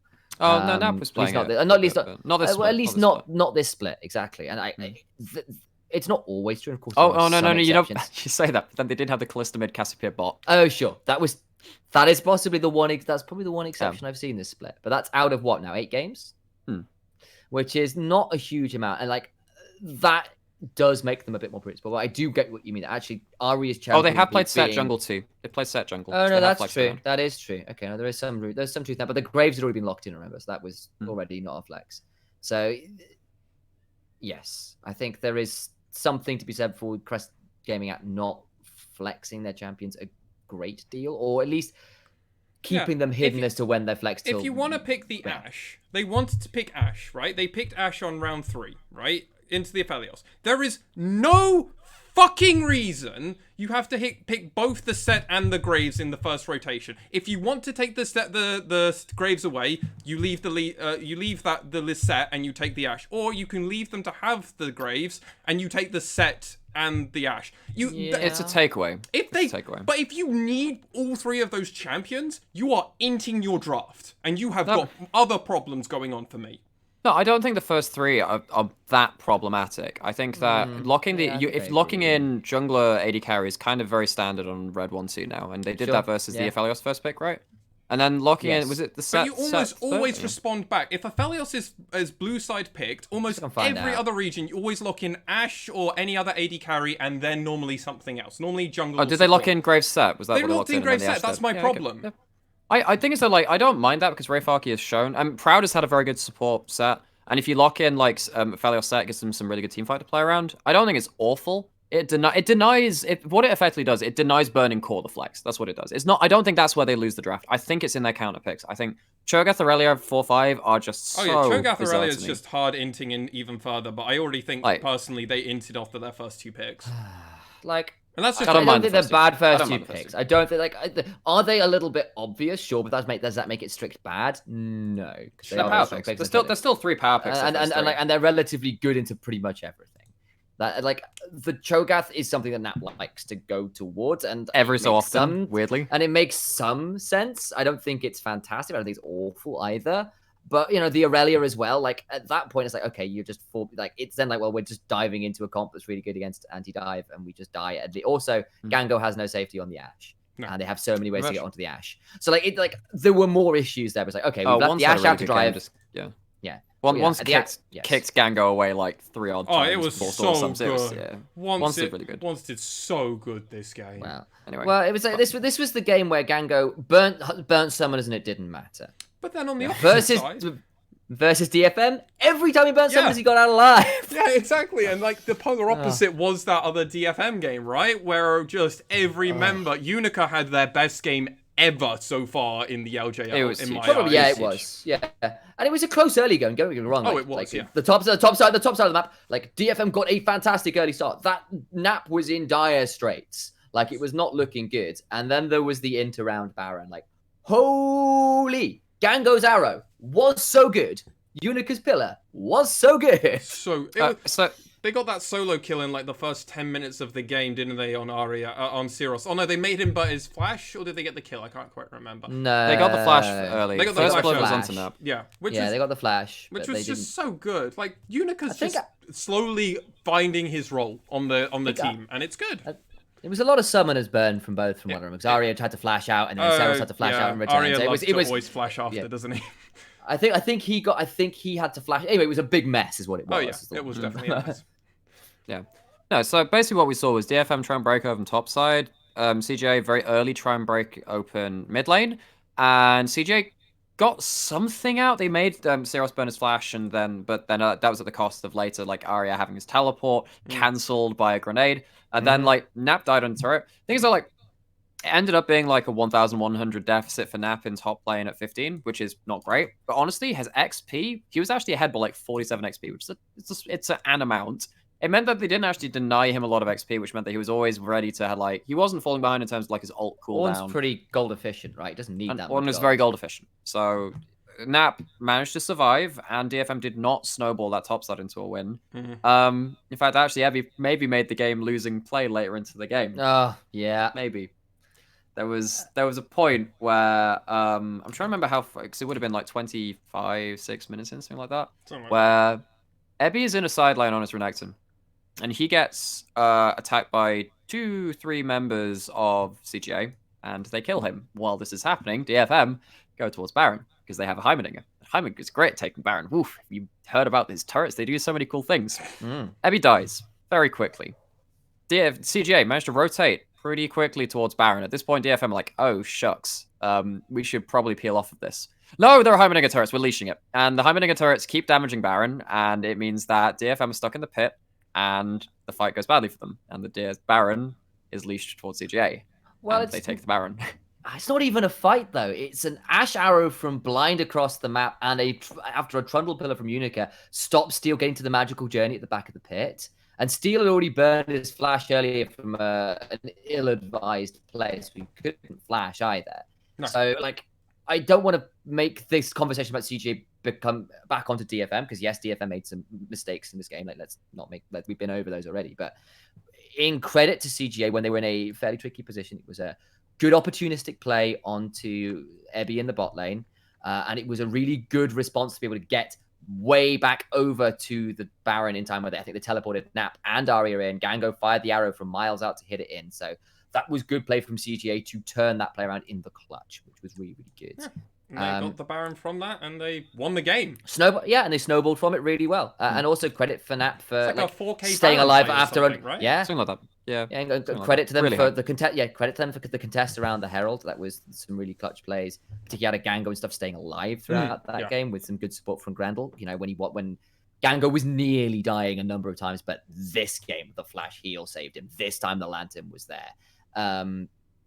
And sure, some of these moments were on very fine margins, but CGA came out on top. Some of that was really good play. Some of that was just very smart responses as well.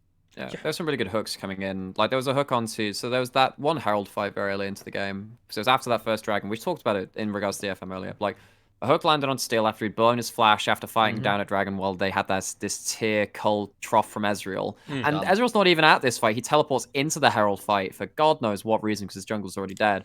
Steel dies, and then the hook lands onto Heimerdinger. He also dies, and then they have a Herald when they've got like 2 people down. They have to retreat. It's just like DFM were not on the same page, and CGA was so lethally minded. They just throw everything at you, and if they have a comp that can go in, they go in, and they tend to outskill you. They've been doing really well at that. Hive mind looks like, gentlemen. When it's all working together, it's pure, perfect, and poetry in motion. I think that's enough. Gushing over CGA, and also a few question marks for their first game as well. Question marks around a few things. Question marks around a few things. Definitely putting a pin in a few things to watch later, but a team that we don't have to put any pins in. A team that is only continuing to play at the very top. They are your undefeated team going out of week 8, looking to take on DFM's streak record from the previous split. V3 Esports 8-0, and man, they're still looking good. They still look so fucking good. They really are. I mean, in my eyes, Boogie and Reiner are possibly the best 2 players in the league right now. They are that damn good. And Nothing against from me. Can I wax lyrical about Boogie for a moment, guys, if that's possible? So over the course of this weekend, he went 11-0-11 on Graves. He went 9-0-9 on Lee Sin. That is a combined KDA of 20-0-20, or just 40 straight out in one damn weekend. That is absurd. Yep. Absolutely absurd. I believe, Nymaera, you were suggesting that he there's has the highest stat. KDA in the world. No. So we've got ourselves some stats from Game of Legends, which is a great website. It's great. And we were looking through in fact, Lexi, you found this. I did, and yes. You notified me. I did. Would you like to present the stat, Lexi? Would you like to say what we found out about Boogie? If I may, I mean, I don't. It's an honor, honestly. I'm really going to keep milking this for the next 3 seconds because I'm waiting for the page to fully load on my end so I don't get it slightly wrong because, the level of this is purely almost unseen. Quite. Okay.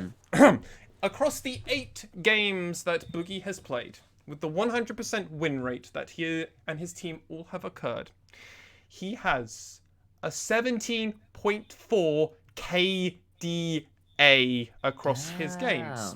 Now, what does that mean? Well, that means he has the highest KDA out of any jungler internationally. Anywhere in the world. There are only There are only 5 players above him, 4 of which are support mains and 1's an AD carry. And 3 of them have played 2 games or less. Yeah. This is how insane he's playing. So out of the players which have played more than 2 games, he is third. He has the 3rd highest KDA in the world. How fucking ridiculous is that? And the only comparable jungler to them, who has also played 8 games, ironically, also, well, it's not really irony, it's actually very interesting to see this, is Hana from the PCS. Good old River, V3 junglers, buddy. No, it's not. Oh, River, sorry. Not River. Hana. Yeah. I even said their name. You just tied your brain off, didn't you? I made an assumption for the narrative's sake. And they've gone 7-1. So that's how crazy. The next best comparable jungler, who has a 12.9 KDA, who has lost a game, in all fairness, but this is how high in the world. And I will be honest to all our listeners out there. And I said this in confidence to Nymaera as Initia1ise was still working on a few things in the background. I said to Nymaera, going very sadly and going, I don't know if we're going to keep Boogie after this split. No. After the way he's been playing. How much money do V3 need to pay him? How much money? I mean, they previously had Yutori Miyashi, and he's a big name player, but Boogie is. Honestly, I can see Korean challenger teams or Korean. This is LCK highest. teams, He's let's be got honest, higher stats than Showmaker at the moment. Yeah, and Damwon are speedrunning the LCK. So yes, that's one way to put it. Yeah, it's so insane. And it's also worth noting that Reiner is also up there with highest KDAs as well. He's somewhere on that list. Let me go find him. He's like pretty dumb. He's 10th, I think, or 13th or something like that. He's like with a 14.4 KDA. Oh, woe is me. Yeah, he's 13th global KDA at 14.4. And again, like a number above that, I've got there's 1, 2, 3, 4, 5, 6 of those have played 2 games or less.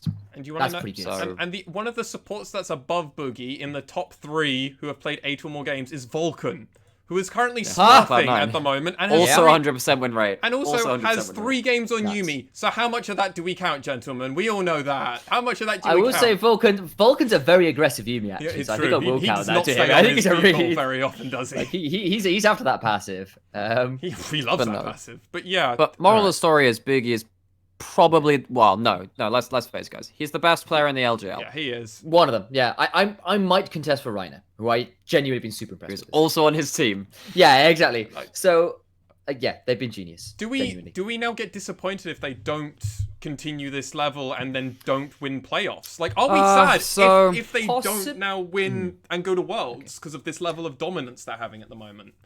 The problem is we have a 3-week break now, and that's going to lead to 2 patches when we next carry on. We'll have another 2 weeks. There'll be another, another 3 weeks rather, because we just finished week 4 and it ends at week 7. So we'll have 3 patches there, and then you go into playoffs, and there's probably going to be like another patch. So you've got 4 patches to go through. Can V3 retain their dominance through 4 patches? Now, the patches aren't as large as they were, but if certain champions are hit, it might benefit them, it might not. So I'm not willing to say that it depends on how the meta shakes out and whether it changes significantly, because sometimes an unexpected change can lead to that. But V3, the way they're playing, particularly if it hits Ace, maybe I'm worried. But besides that, the level that everyone's playing at is so high.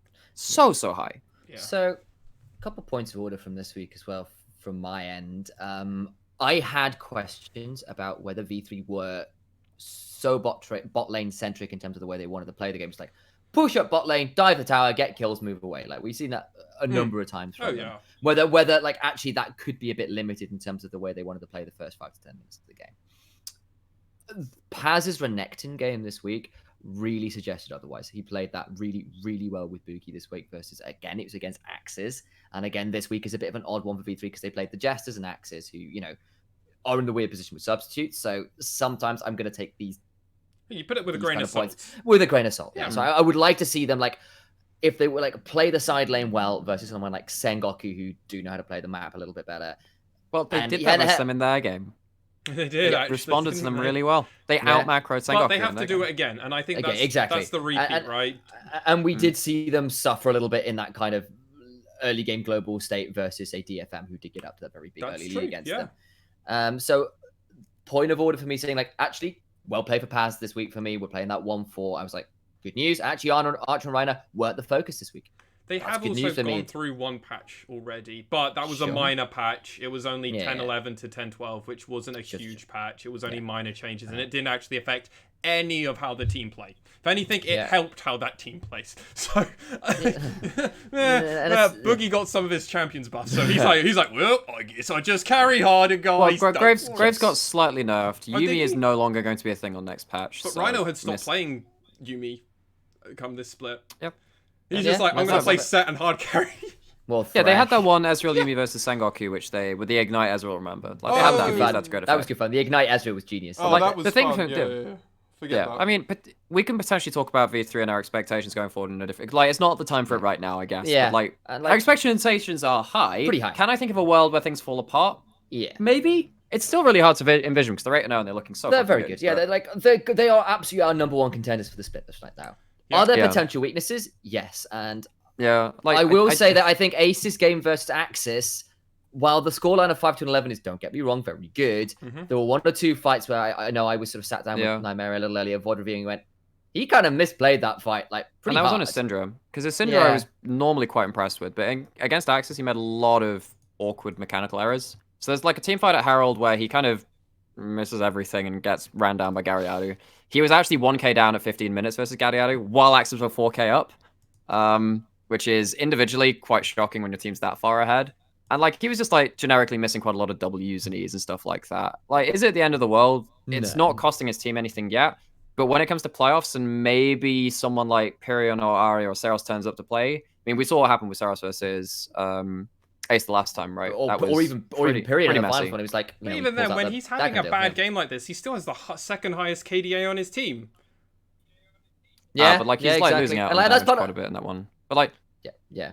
So like, particularly in the Axis one, I had the numbers a bit mechanically. Yeah.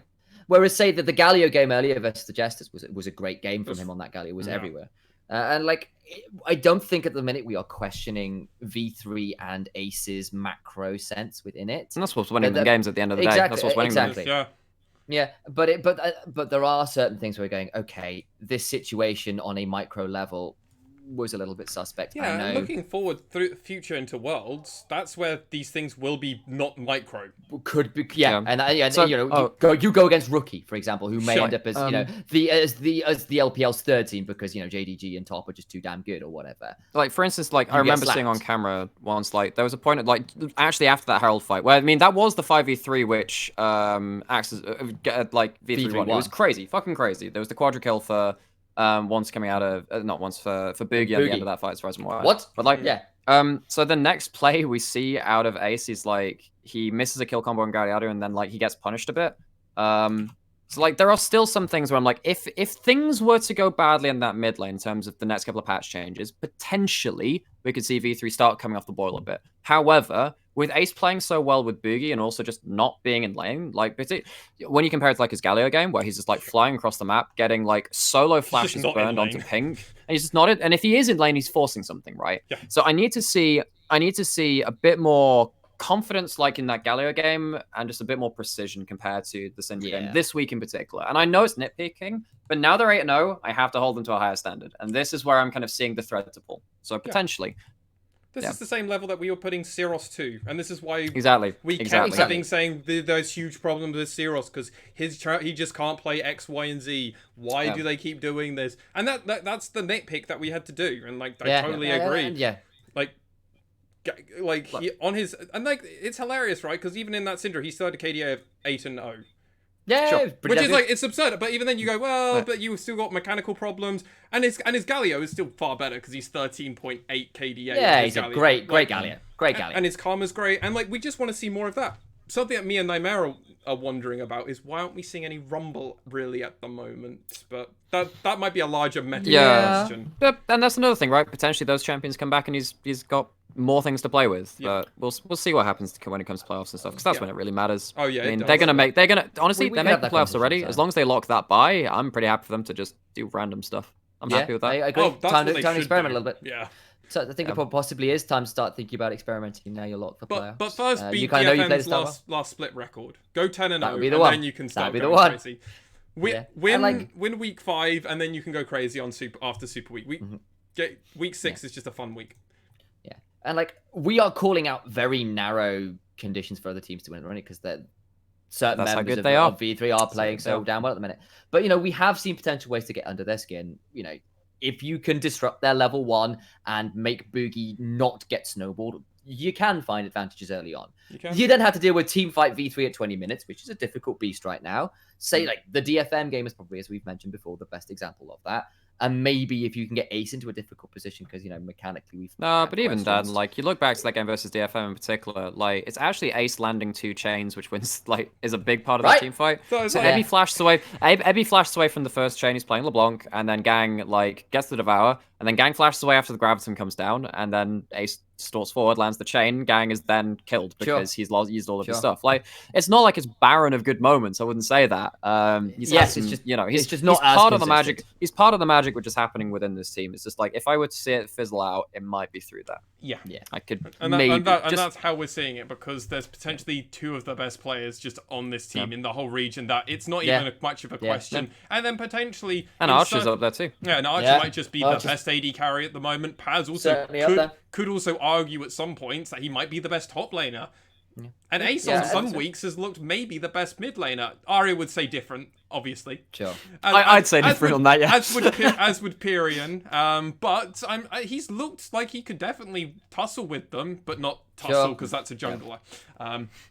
But gentlemen, that is going to have to end us for our recap, our team recap. It was a longer one, partly because we're on break, partly because so much has just happened this week, and multiple upsets and multiple storylines and everything else. So, but that means, with that all over and done with, gentlemen, it's time for us to go over to our players of the week.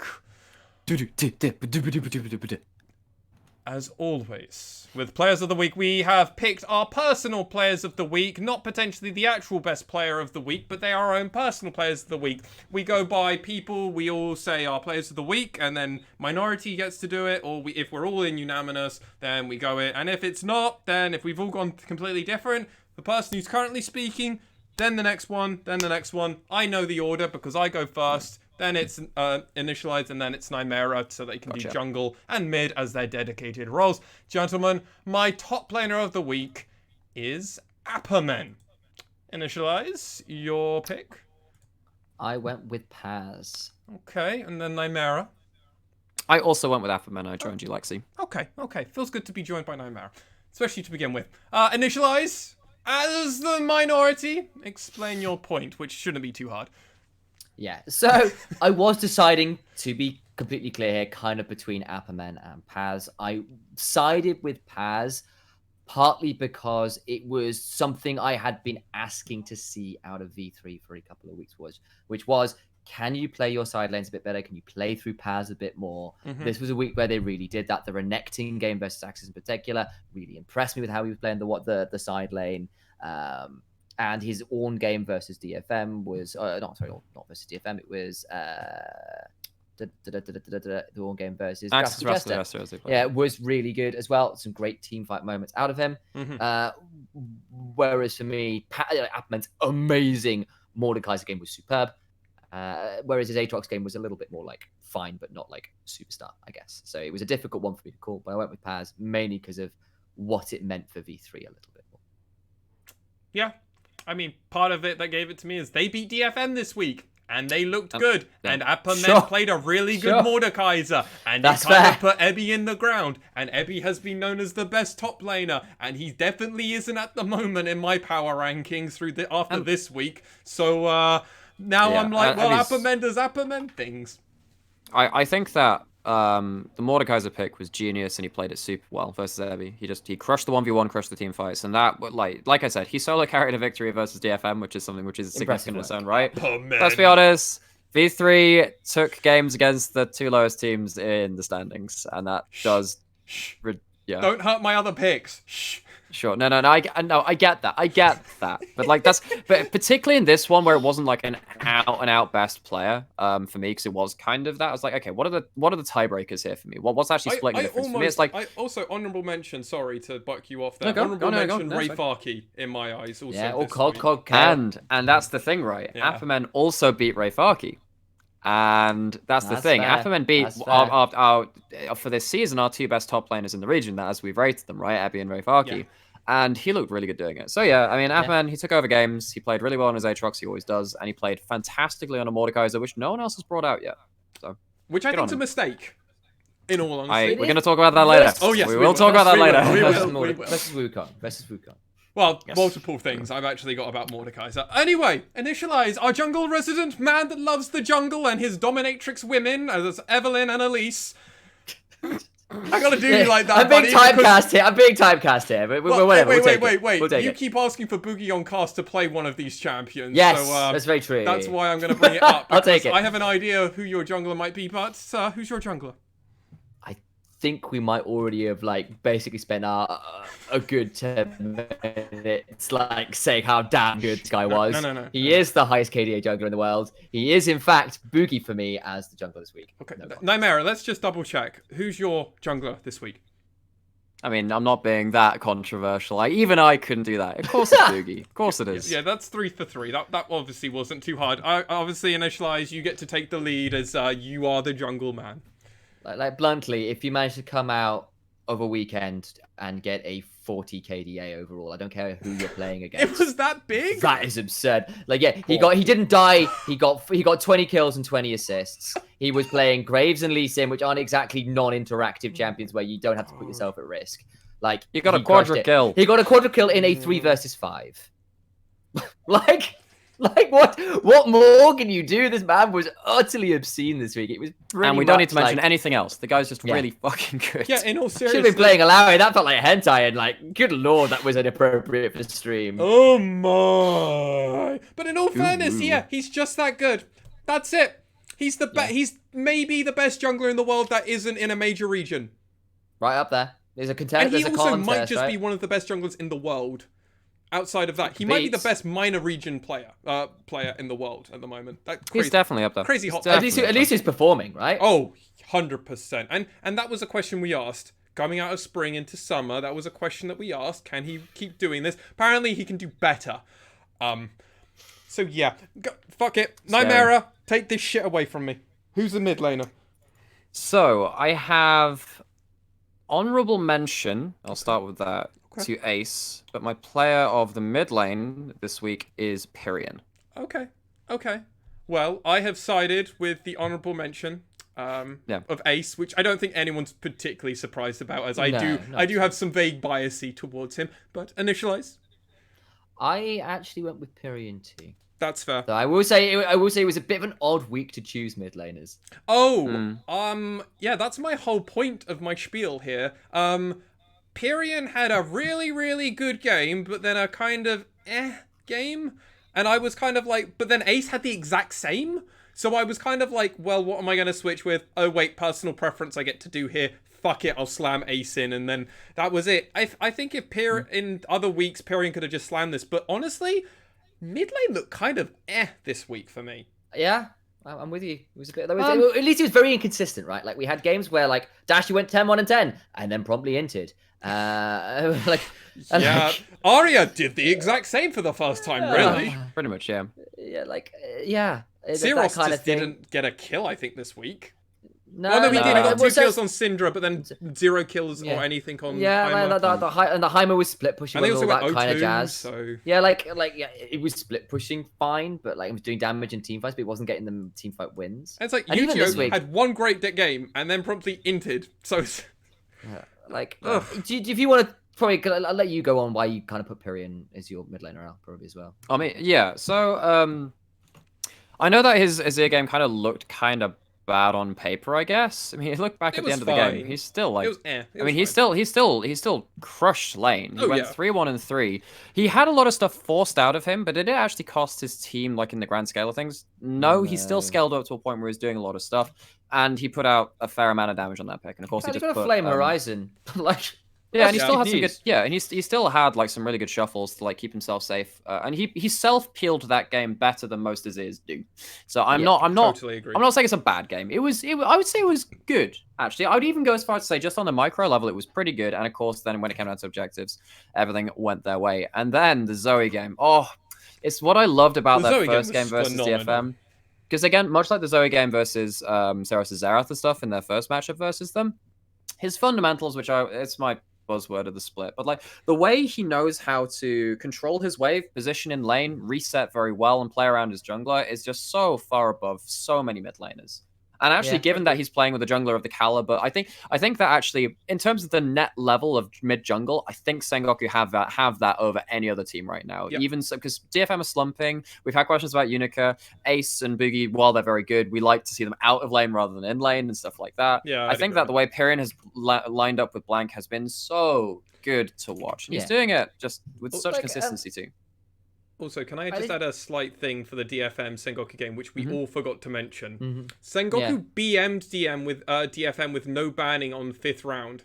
Oh yeah, they forgot the ban, didn't they? They BM'd. No, they just didn't, and they laughed on stream. They were laughing about not banning, and then they probably do that. Oh, is that laughing because they made a mistake? I don't know. They looked okay with it. They didn't seem like they were that bothered about it, and then they promptly beat Sengoku, and part of that was Pyrion. Playing so good against Syros. So good. I think this week was basically consistency for Pyrion. Because his Zoe game was good, but it wasn't like we went, oh shit, what have you done? Pull out a triple kill from nowhere. I really like the way he played team fights. He escaped Cataclysm so well, dude. And he was forcing he did escape a lot. But it wasn't like the last time I saw Pyrion play Zoe versus DFM, he was a nuclear missile from out the darkness. It was less of that this time. It was still very good.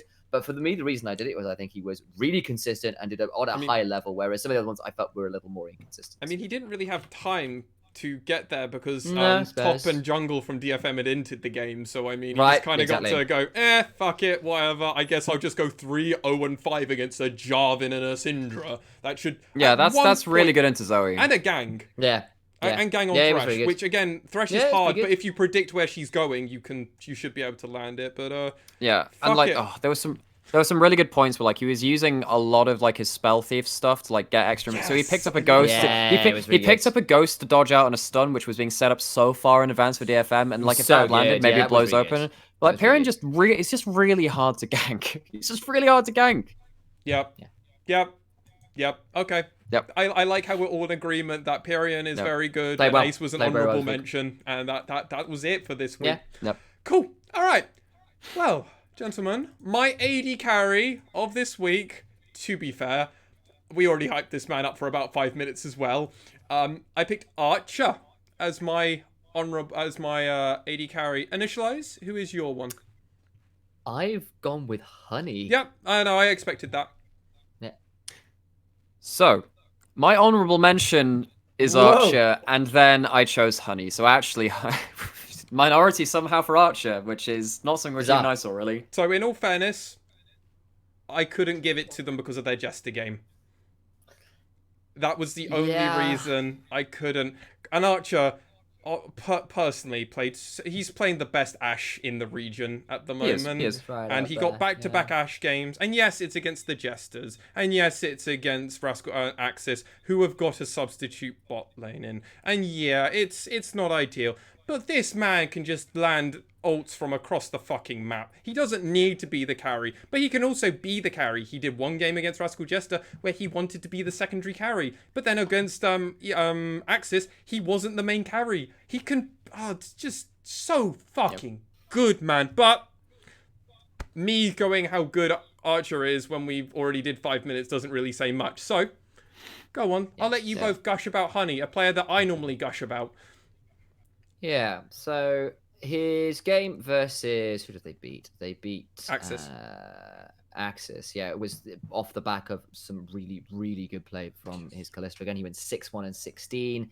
That puts him one off full kill participation. Him and Pooh had a fabulous game. Ran over pretty much all the team fights. Ran over the lane as well, which was really, really good. And specifically versus the Jesters as well, him and Pooh were the sole hope for that team because it was looking really dire. And especially the recovery from the first blood that went against them. They then got 2 consecutive 2v2 kills. And he very nearly carried a number of team fights. But it was like basically him versus the world when you've got versus a Kayle late game. Well, him and an Pooh Ashe versus late the game. world.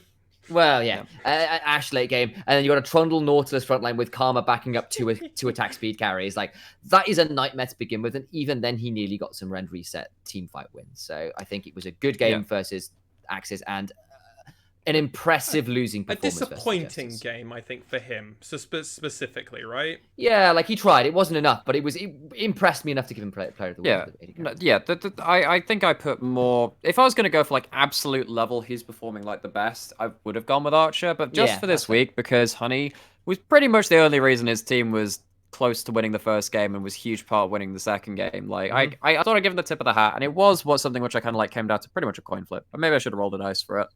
And it's really good to see Honey finally find some form because he's struggled to find that a whole season. Well, in all fairness, he has the highest farming CS across the whole region. Yeah, no, his farm's been good. No, he's been doing pretty well this split. He's very good at the game, clearly. Like, I mean, let's be honest. No one who's playing at a professional level is absolute dog shit and stuff. Well, we've got a few questions about some players. Careful. We're not naming names, but yeah, no, Honey has been playing really well. He's just not had the games quite yet, I think is fair. But these were those games. Well, also his team's kind of fallen apart at points as well. When they have a good draft and they can play aggressively, Honey plays aggressively with them, and he benefits from that. I've been impressed by him this week, and he's my player of the week for AD carry of the week. More than fair. I don't have a problem with that.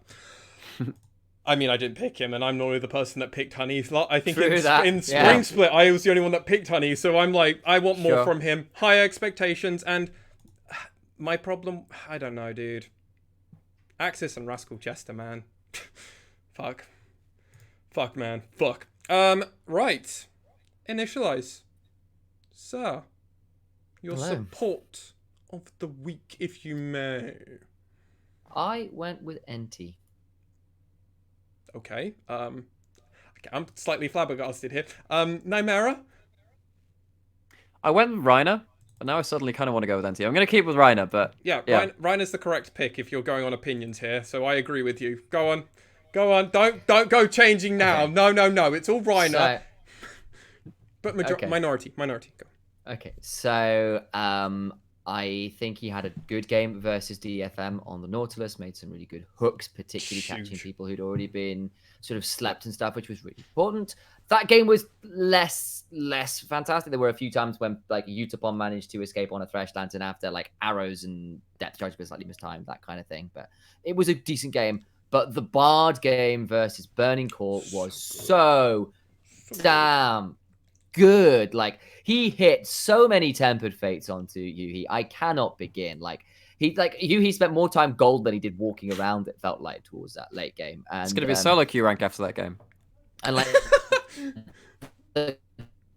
cosmic bindings. He did a blind cosmic binding onto Rayfarki's Wukongs he was trying to get in. Like, he prevented once Shin's Alpha as much as he wanted. Just a stunning game. Also getting up in people's faces and tunneling away too, in like really clutch situations. He was making it just really just frustrating to kill him. Yeah, and like I thought about going for Reiner, and like again, I was like, I always go for Reiner in a minute because I think he's just the best support in the league right now, period. But I think it was, for once, less of a week about the bot lane for V3. And while they played well, it wasn't them being the reason V3 won. Whereas I actually think NT was a heavy part of why Sengoku Gaming looks so good this week. Oh, there's also a really good outplay that NT did versus DFM when he was stuck in bot side jungle.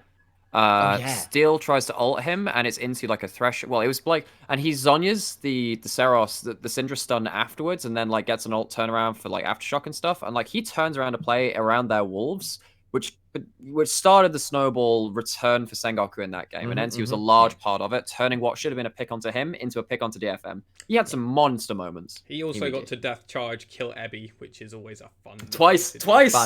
Oh, both. He got shut down. Oh, he got two kills, basically from death charging people for murders. It was genius. Oh my! Well, that's almost worth getting support of the week just by doing that.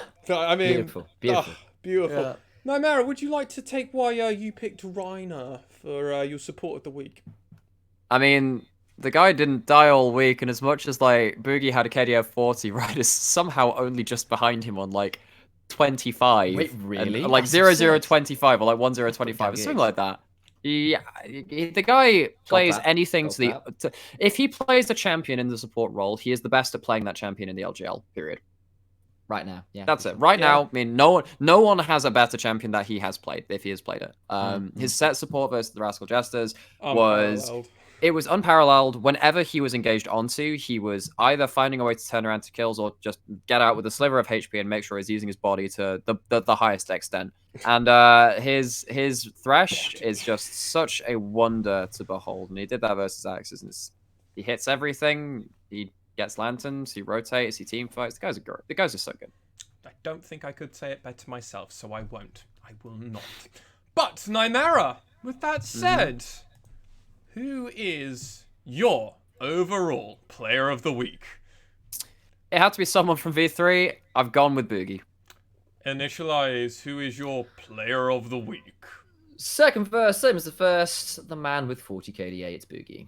Yeah, I didn't agree with you both. Fair play. I picked Appermen. What? No, I can actually see that. I can actually see that. I'm sorry. You're going to have to defend your point, but I can see it. So, in all fairness, Boogie is probably the best player of the week if I look at raw stats, right? But who he played against is the problem for me why he's not getting it. Sure. Appermen played against Rayfarki and Ebby and beat both of them. Which, for me, is a big deal. One, beating Rayfarki is normally not easy to do. Yes, blank fucking helped, obviously, and once kind of didn't help, and yeah. This was also Aatrox versus Wukong. Wukong is in theory meant to win that match, but no, didn't at all. And kept Rayfarki at bay. True. And if you're keeping Rayfarki at bay, that's a pretty good place to be. He then brought out Mordekaiser versus DFM, and my god, it was a chef kiss pick. And then he promptly said, Ebby, you're not allowed to be ahead of me. I'm also going to fuck up all of your team fights. You're never going to have Utapon or Cirrus in a good spot because if they get near me, I'm going to kill them. Oh, by the way, I can also just 2v1 Ebby and Utapon. Huh. And that was just it. I just thought it was so phenomenal. But in all fairness, Boogie had the absurd KDA and did quadra-kill and just was so good. He was so good. Yeah. Don't get me wrong. Like, when you talk about Alpha Men, I'm like, oh, I can see the logic. And actually, that's normally the logic which I follow for my players of the week in terms of, like, how instrumental were they to doing their stuff. And Ebby being the 2 best top laners of the region, and then, like, having that crazy game versus DFM, normally that's, like, Maybe all the sole right reason boxes they beat ticks. DFM as well. Yeah, that's what I said. He basically 1v9'd that. And most of the time, that is enough reason for me to give someone a player of the week. Apart from this week. Boogie has the highest KDA of any jungler in the world. He's crazy. Save me. I had made my list before we found out that hot tip. That's fucking crazy. Yeah. And like, I'm sorry, like, I'm also getting a quadra kill in a 5 versus 3 at a professional level. I don't care who you're playing against. That's just dumb. I mean, dumb. Yeah, that was just oh god, just go listen to our casting of that, because we're slightly losing it at that point, and Initia1ise's voice slightly starts to think, do I want to keep talking? Do I really want to keep doing this? Oh man, and the thing is, I see the argument, right? Because like it was part of the reason I was deciding, why do I put Apperman in over Paz at the top lane of the league? I was like, and like the Mordekaiser game was just damn good. Like, holy, it was a really, really, really, really good Mordekaiser game. It's one of the best I've seen in a long, long time. I just like, I guess my issue was I just thought like the Aatrox game was a little bit more normal. Like it was less spectacular. I agree. But the thing is, I agree with that. but the thing is, Lexi's got a very valid point. That actually, V3 just basically style on the 2 lowest teams in the league. Well, 2 of the lowest teams in the league. Like, there's something to be saying for like, yeah, but shouldn't they be doing that there? Is that actually a thing that special? And it's like, I think probably yes, but I see the argument against. If they perfect gamed one of the 2, he would have got it, but they didn't perfect game, okay. so that I see the defense. Very disappointed. They've done perfect games before versus these teams. They can do it again. I'm very disappointed with V3. Shocking. If anything, they should quit. They should leave. Yeah. They should They're retire. gonna be kicked from the LJL. Yeah, they're done. Yeah, Boogie. They've been fined. Boogie's fucking insane, isn't he? He's just. Yeah. How do we have? We're not gonna keep it past this year, are we? Oh God, we're not. He's all right. We're gonna. Right, but the okay. great thing is, we get to have the parody and go. Well, not the parody. We get the authority to go. Well, we know where he's come from. I will say, I wonder actually whether I think Gang gets residency next year. Yeah, he does. I wonder whether DFM shell out big money. No, it's Steel that Arya gets it. Steel that gets it. Steel. In that case, maybe not then. Well, in that case, I was gonna. In that case, they won't go for Boogie. I thought it might be Gang, because otherwise you might go Boogie Arya as a mid lane duo and stick that in with Boot DFM. Syros off as well. I think you potentially do, or put him as a sub. I think potentially. Because I think, but that's like the biggest upgrades available in the league, right? Yeah. Yeah, and you're not getting Blank Period from Sengoku. Yeah, you're not like because not that Seros is bad. Not he's very, very good, but like there are only so many like the rest of the roles you're actually going. Is that actually an upgrade? Question mark. It's the same thing I was talking about with V3, and then also we kind of put it in the context of, well, if we're holding Ace to the standard, this is the same standard we held Seros to when they were on the win streak, going into playoffs and when they were on the win streak and stuff. Like, you can see the thread to pull, and internationally that becomes like the whole tapestry unraveling at points. We've seen that from DFM, and like that's why you hold it to the highest standards, because there is a level above. I mean, if this was the top of the level of League of Legends, then yeah, sure, say okay, you're winning everything already, why change stuff? But if you want to do stuff internationally, you need to step it up. Yeah, agreed. Agreed. Well, dear listener, that has capped us off of Players of the Week. We've done our weekly recap and roundup, talking about all of the teams. We've now even told you who we believe to be the best players in their own personal role. Again, our own personal opinions in regards to that. And lastly, it's for our little section where we don't talk for a very long time, but we like to do a little bit of a recap. We're going to do Meta Talk. Okay, we were all over the place there.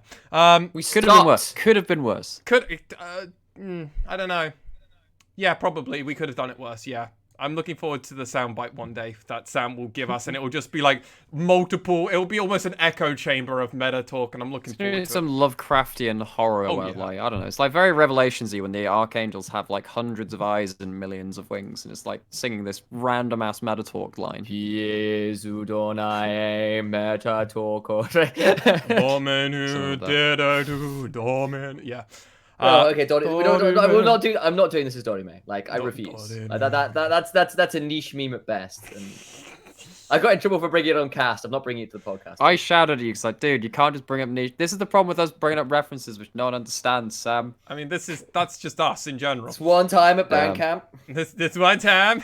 You know this guy, this one time? Yeah, alright, fine. This one time we saw Mordekaiser on Summoner's Rift, and it was pretty good against Wukong. What about that? Huh? Hot take. I mean, admittedly, this is only with Mafamen's game into Ebby, and Ebby's Wukong is not necessarily the best. But honestly, what happened with the Mordekaiser pick in that game makes me think it should definitely get picked up more. We've seen it in the LCK, we've seen it in the LPL. Yep. They do it a lot. And because like we saw that Summit versus Nuguri 1v1 with the Wukong versus Mordekaiser. It's all crazy and all this other stuff. The whole idea of the Mordekaiser is that he's disruptive in a team fight in the way that all Juggernaut bruisers are, as they tend to be. But he also has that anti-disruption where he can just like ult someone out of a key part of a team composition. And you don't necessarily have to tank up the whole enemy team, even though you can be very tanky, especially when your Conqueror's running as well, because you just take the 1v1, you remove someone, and then suddenly it's always going to be at least a 1-for-1. It's really good versus objectives as well. If you take Wukong out of a team fight, he doesn't get to Cyclone. If you get to take out the carry, no one gets to follow up on the Cyclone. There are so many ways where if you come in with the correct angle on the Mordekaiser, he can just screw over a team fight. Appaman did that very well versus DFM, and makes me think we should see this more. I also think that Wukong, basically, particularly early in lane, before he gets that Trinity Force spike, I suppose there is the rumor he sometimes goes for the Black Cleaver as well. Or TMI first. Yeah. But he wants a completed item is what we're getting to. If his way of getting out of things is he will Warrior Trickster and run away. You cannot do that if you are then caught in the death realm. You just don't get to Warrior Trickster away. You're caught in the death realm with him. And I think there is something to basically being able to pin a Wukong down is surprisingly tricky with that invisibility and with some of his dashes and flashes. So Mordekaiser's ability to say, yeah, well, the map is now 2 meters wide rather than the whole rift, I think is also potentially quite powerful against the Wukong there as well. What is interesting, globally, Mordekaiser versus Wukong has a negative win percentage, but you can't... Really? Yeah, 42%, basically 43%. But how much of... Wukong's got a ridiculous win rate. Yeah, Wukong has a ridiculous win rate. Also, Wukong and people just might be also... That's directly, right? You don't know what those games are also entailing, right? So it's very hard to use that, because that's going so much like, well, it was the correct pick, but the problem is the rest of the team inted, so what does it matter if my Mordekaiser did okay? There's results.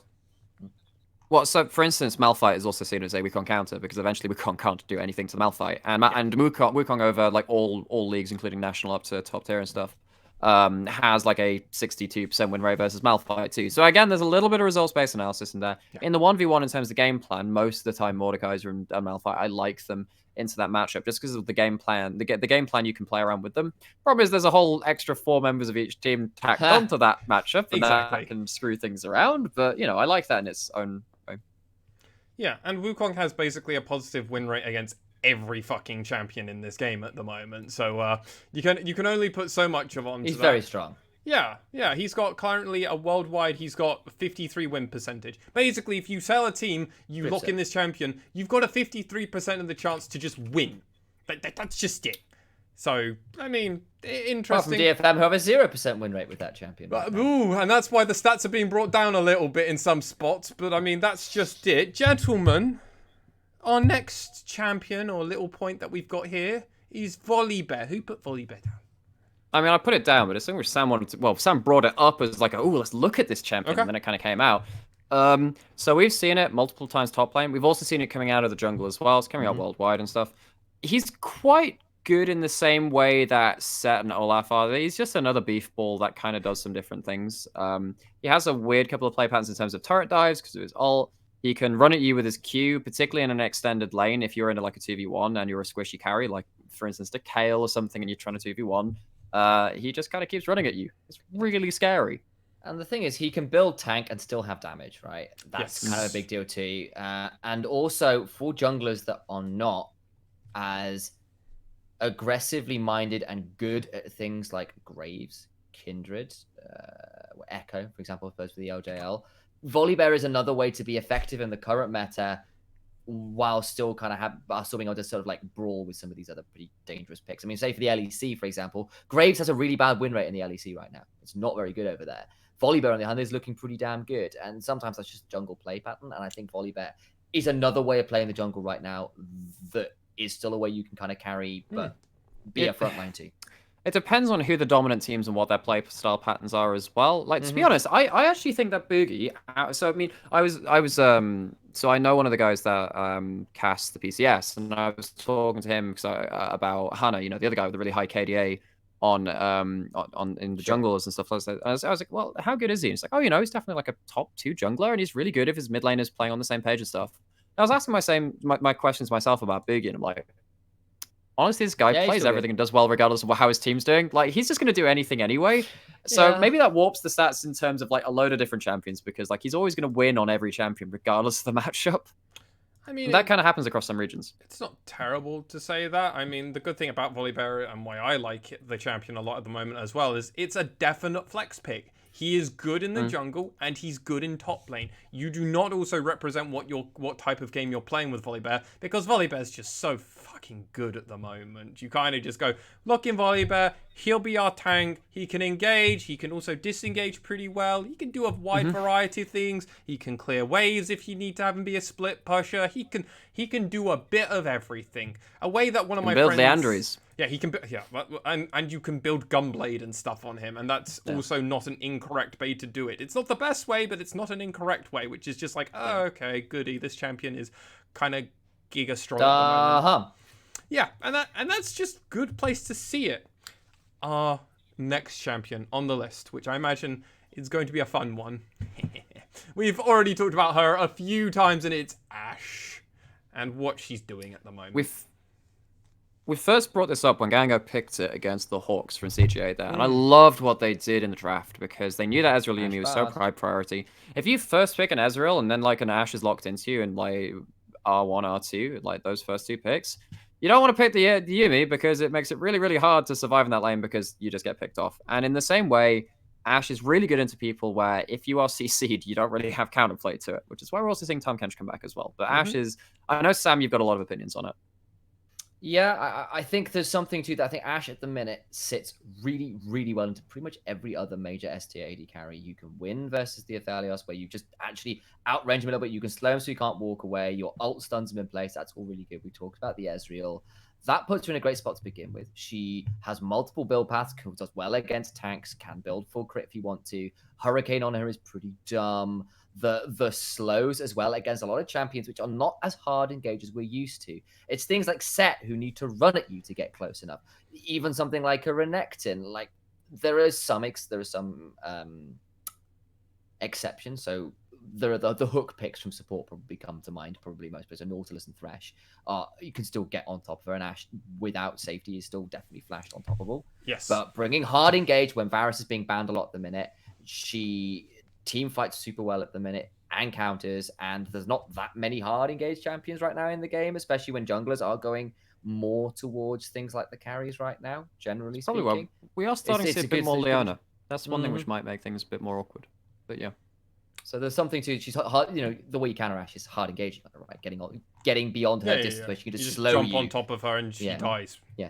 Get past the slow field and you can murder her. But at the minute, it's not that many champions. A champion that's not half decent at getting on top of her is Volibear. So yeah, Volibear. There are 2 things actually, because remember Rascal Jester versus V3, they picked Kai'Sa Leona into the Ashe. They really tried to, and they picked the like Wukong Jarvan as well. They really tried to. It just doesn't work. I mean, I get that's a lower tier table team versus the upper table, but this is also like a Kai'Sa that, and also Kai'Sa built at Dirk, which we won't talk about that. We rambled about it. It's also Reiner on Set who basically will become the bodyguard for Ashe, literally playing the showstopper anything away. Yeah, it's like boom. No. It's like good luck engaging. Have fun. Full Captain Franco, show me your moves. Guts. Last little point for us is something that I found out, and it's something that I mentioned to Nymaera before we came on. Yeah. And it's just interesting. So in the LJL, we have a huge mid-rate ban percentage of Syndra, Karma, LeBlanc, and Zoe, which in turn has meant we've got Galio to be our most played mid laner, but it's not Azir, which is the highest presence in the world outside of Syndra, who is basically banned or played in every game. Why are we seeing that in the LJL? What does that mean moving forward?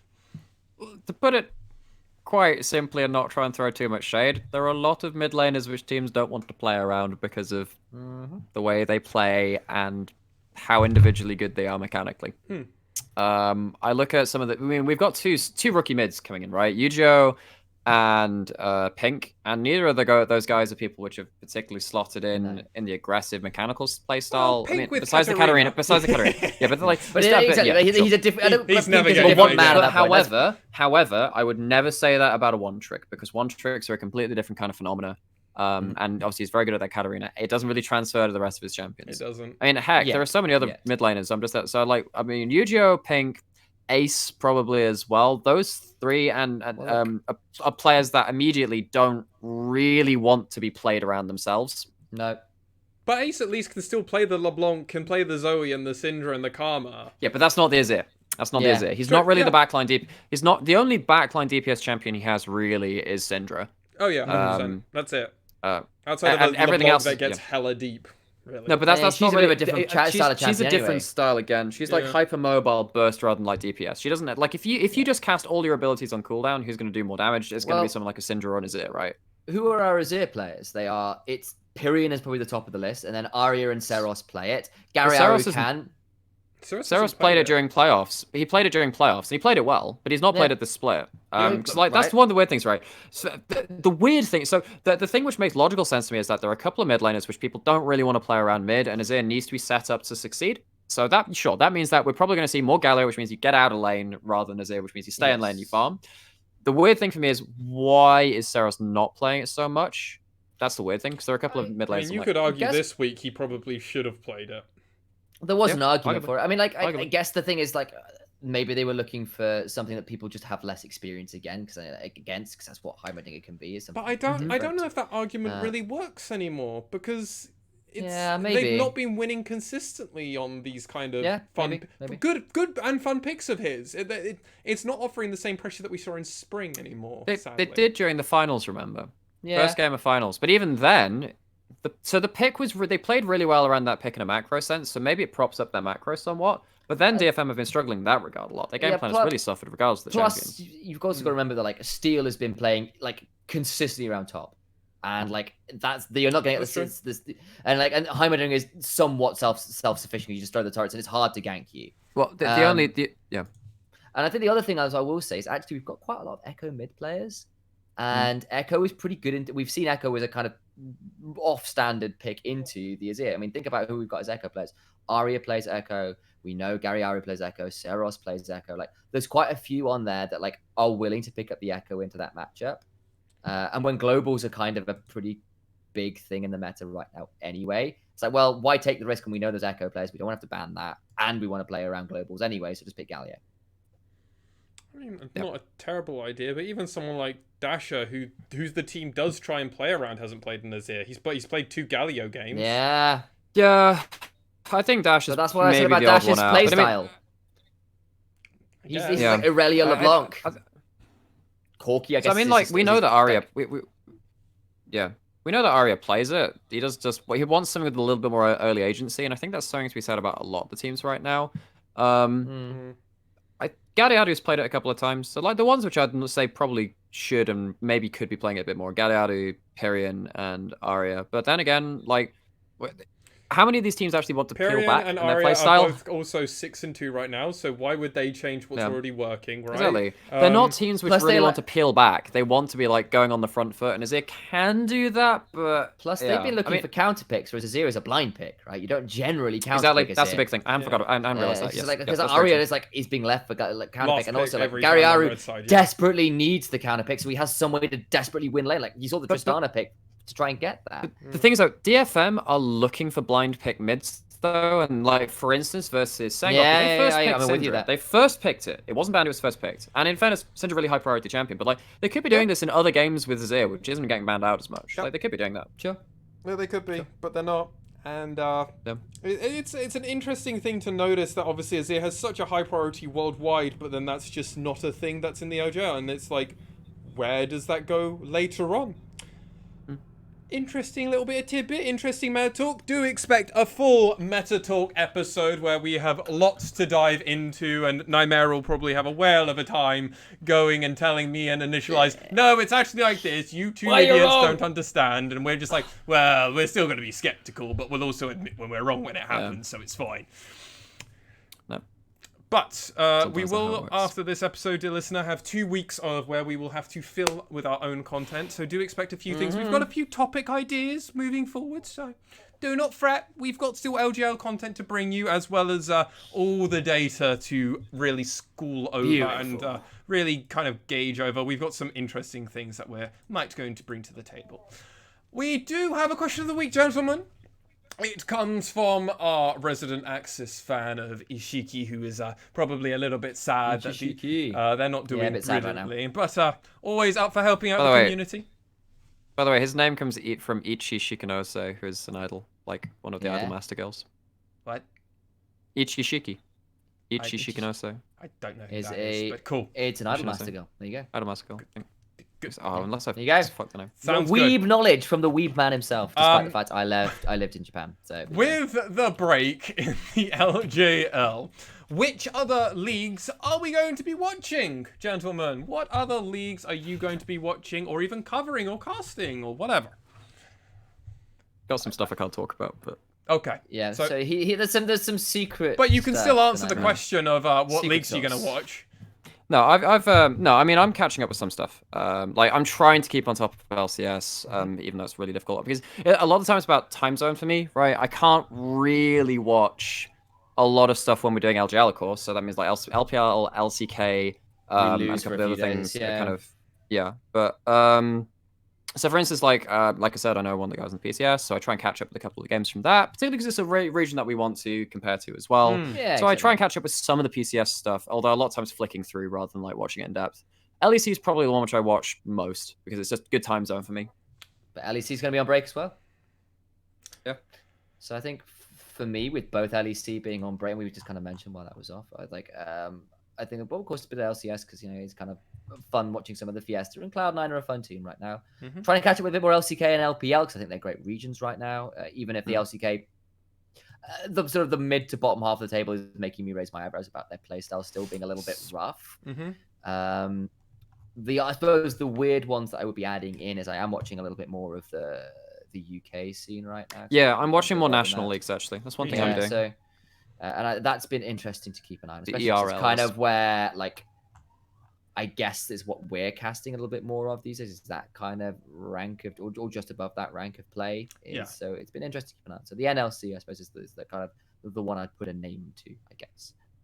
Yeah, for me, I'm just trying to vaguely stay on top, or at least keep up to date with LCK stuff. And my plan for this 2 to 3 week break that we have is I'm actually going to take a little bit of a breather from League, in all fairness. Thank you. Yes. I need to have a little bit of a breather because so much trying to do external and then realizing that we're doing so much of this. I'm like, you know what? Yeah. I'm going to watch all of LC. I'm going to keep up to date with LCK. I'm going to watch every single game of top esports because I know that's going to be something to know about going into Worlds. I know I need to know that. And other than that, I've vaguely been watching LEC. More so just following the higher tier teams and their wins and victories. I watch co-stream highlights of the LCS because I find that more entertaining to watch because it is sometimes a bit of a fiesta. It's not always. It's not always. Actually, when I'm watching broadcasts, like I have this duality of.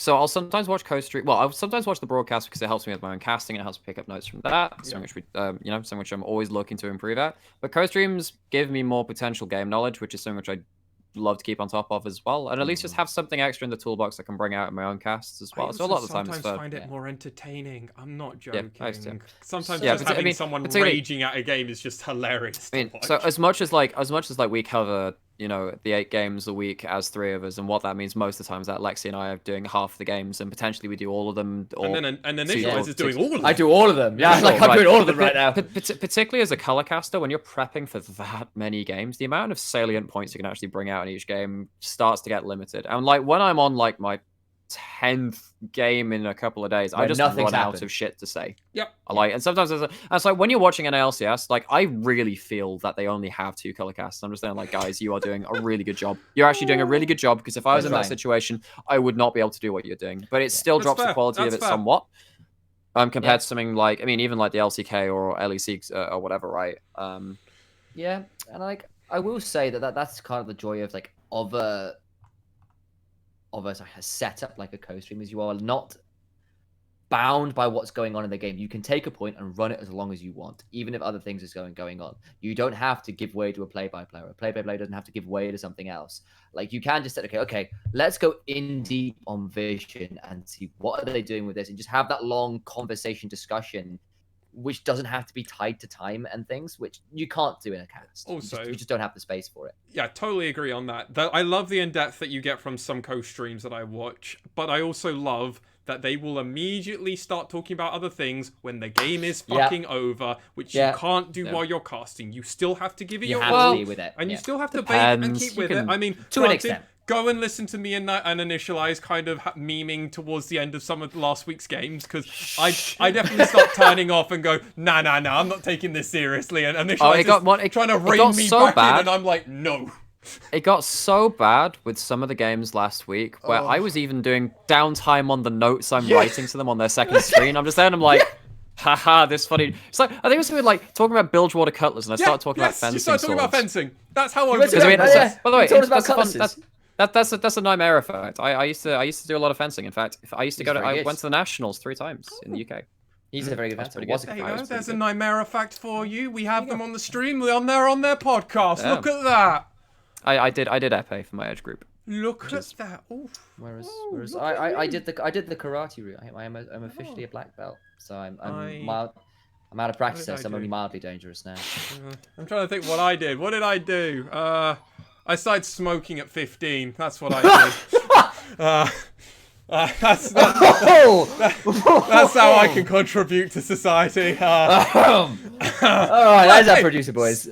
Smoking's a big thing in Japan. I'm just trying to tailor to the community, the listeners. You know. Sam, I mean, on the flip side, he's also the only one of us who isn't single. So.